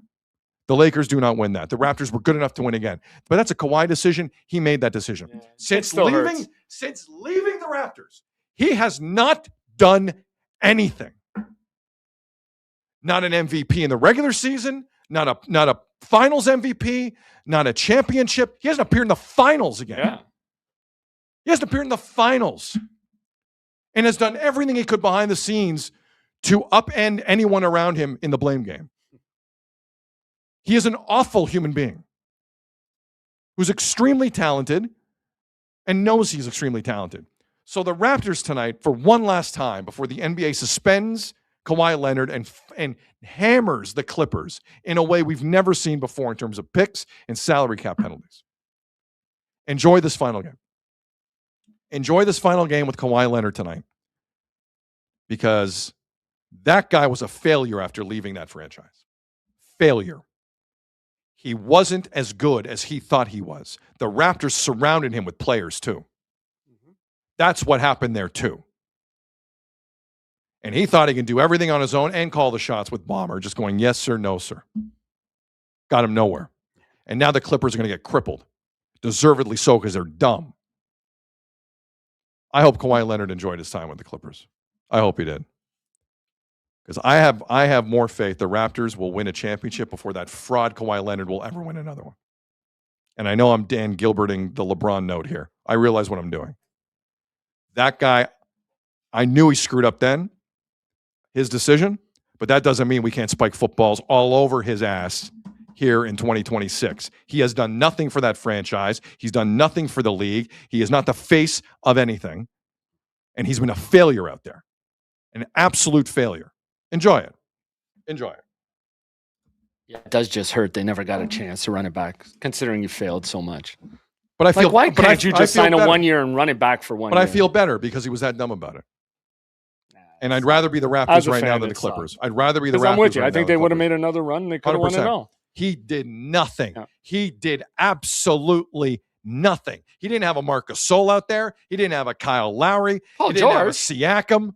He didn't have anything out He there. went and got Paul George. Come on. Oh, Paul George. Another guy. Mr. Performance Enhancers, Paul Another George. guy. Welcome back. He just came back yesterday, actually. And everybody wants to remind you they think it was an Uncle Dennis decision, not a Kawhi decision. Oh, yeah. Well, Kawhi doesn't know anything. He just looks up in the air and just watches the clouds roll by like Nylander. Sure. He doesn't know what's going on. Unbelievable. Net strike in the chat. Sid spewing venom. Thank you. Ermy Boy writes, Sid sounds like a bitter ex-boyfriend. Oh, yes, but I do. I'd be more. Yeah, I don't care. I do. I'd be more like the bitter because I wanted them to run it back so bad. Oh. It sucked. And they lost Shea because of it. Yeah. Thank you, chat. They lost Shea Gilgeous-Alexander because of it. You idiots in LA. You idiots. You lost Shea. And your first round pick this year might go to OKC. You morons. You morons. Oh, I love it. That's the part you forgot about Paul George, huh? Yeah, they gave away Shea. And I forgot about Shea. Yeah. Unbelievable. Any Kawhi takes? No, that's it. It just breaks my heart. They never got a chance to run it back because that team was so likable and they were amazing. And they won.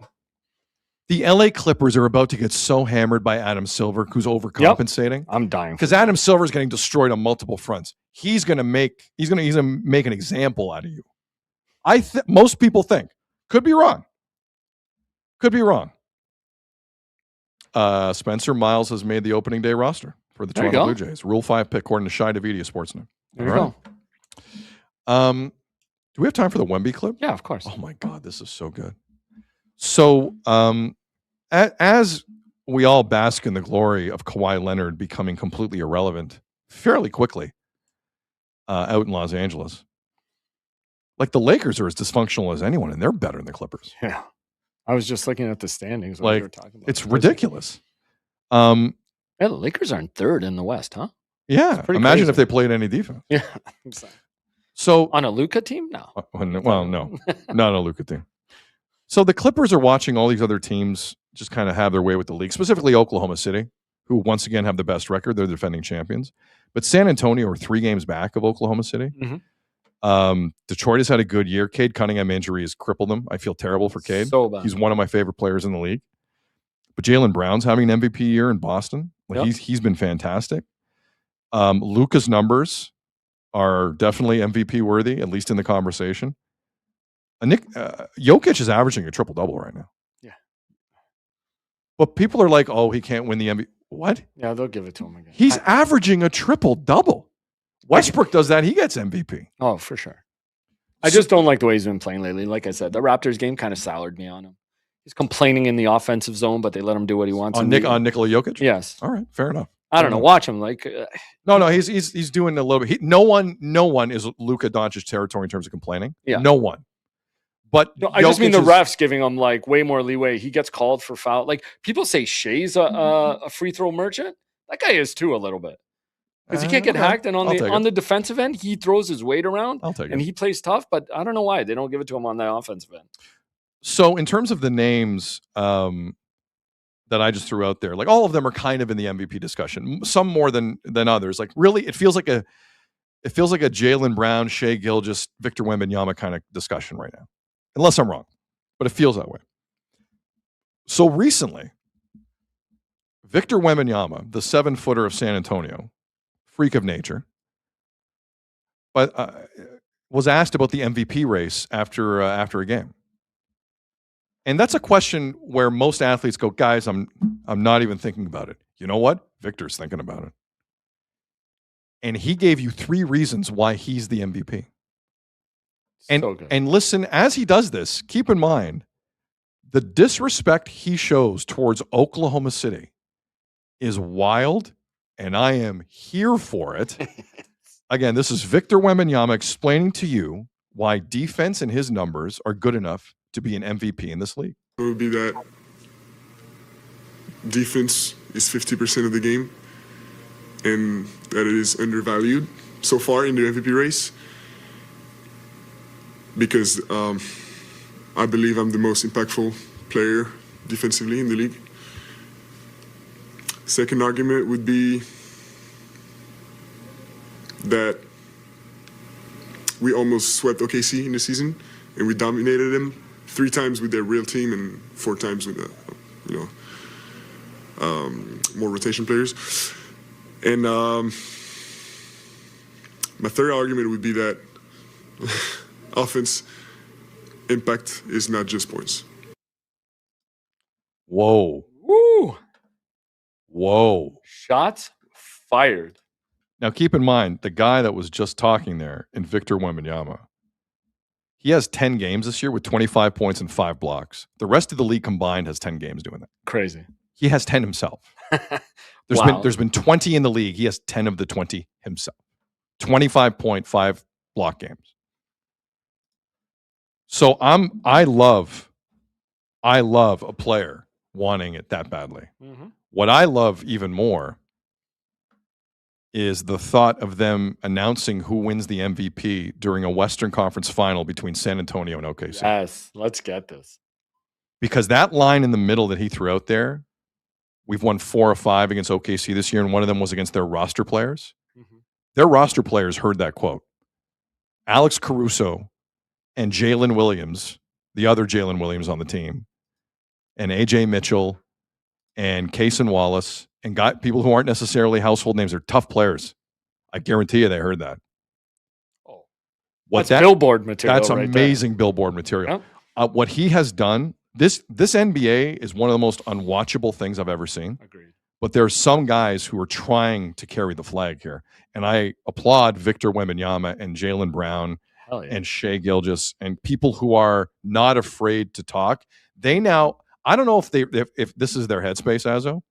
I think it feels like they feel like there's a responsibility because the rest of the league is so bad and the rest of the quality is so bad and the lack of storylines is so prevalent.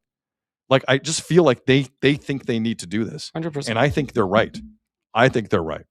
I think this kid's built differently. Like, there was an interview Chris Mannix did with him, I think in October near the start of the season. This guy's like, I want to invent new NBA stats. Like, I want to what does it even mean? Like, he just wants to do new things in the NBA. Like, just reinvent the game based on who he is and what he does. He's like, I want to invent new things in this league. And you saw this guy, this is the kid who took the All-Star game seriously. He made the All-Star game relevant this year. You know what? I'll give him the MVP for that alone. Because there's a lot of other players who couldn't do that. So basically what you're telling me is Victor Wembanyama is now commissioner of the NBA. Well, why not? Yeah. Don't worry. I would agree with that. You know that bad product you talked about? Don't worry. It's going to get better because they're going to expand by 2 teams after a vote today. Yeah, Seattle and Vegas look like they're coming. Jesus. Boy, did you hear LeBron race away from ownership on that when you heard what the actual money is going to be? Yep. 7 to 10 billion but how can it per be? Team. But then the cap's not going up as much as they thought next year. Like, yeah, but give it a couple years when the checks actually come in. But if the play keeps getting bad, like you outlined yesterday with Utah and some of these they teams, have to do something. Now, listen, I'm not convinced it's going to grow. Azo, those are new markets coming in. I guarantee you're not going to see that there. Yeah. That's an insane strategy. If you pay $10 billion for an NBA franchise and say we're tanking. No, I know. Jesus Christ. But if they're going to get good, it means 2 other teams are going to get bad. Potentially, yes. Right? Like, potentially. It's still going to go around. Potentially. Anyway. Jay Caro in the chat. Let's wrap up with this. How does Tony? I want to wrap up with something. How does Tony Marinaro feel about the Italy game tomorrow? Oh, Italy, Northern Ireland, 3:45 p.m. Eastern. Italy have to win 2 games to get into Canada's World Cup group. Yeah. Oh boy. I don't know how Tony feels. Yeah, I don't know. Great point. Okay, so at least you're not wrapping up with NBA because Peter was like, "Can't close the show with NBA." Come on, man. Why not? So you know what we're going to wrap with? I got a quick look at our socials. The McDonald's giveaway is up. Listeners might want to go check it out on our socials and on X. I don't want to give it away here. No. Go online. Go online. But McDonald's have given us a few goodies. There's instructions there because we don't have time. McDonald's Canada have given us some goodies. Yeah. And I think you're going to enjoy them. So go on the Sid Seixeiro Show socials, all of them, and enjoy yourself. Read the instructions, follow along, and maybe you'll win some. And you can enter very easily. Yep. Very easily.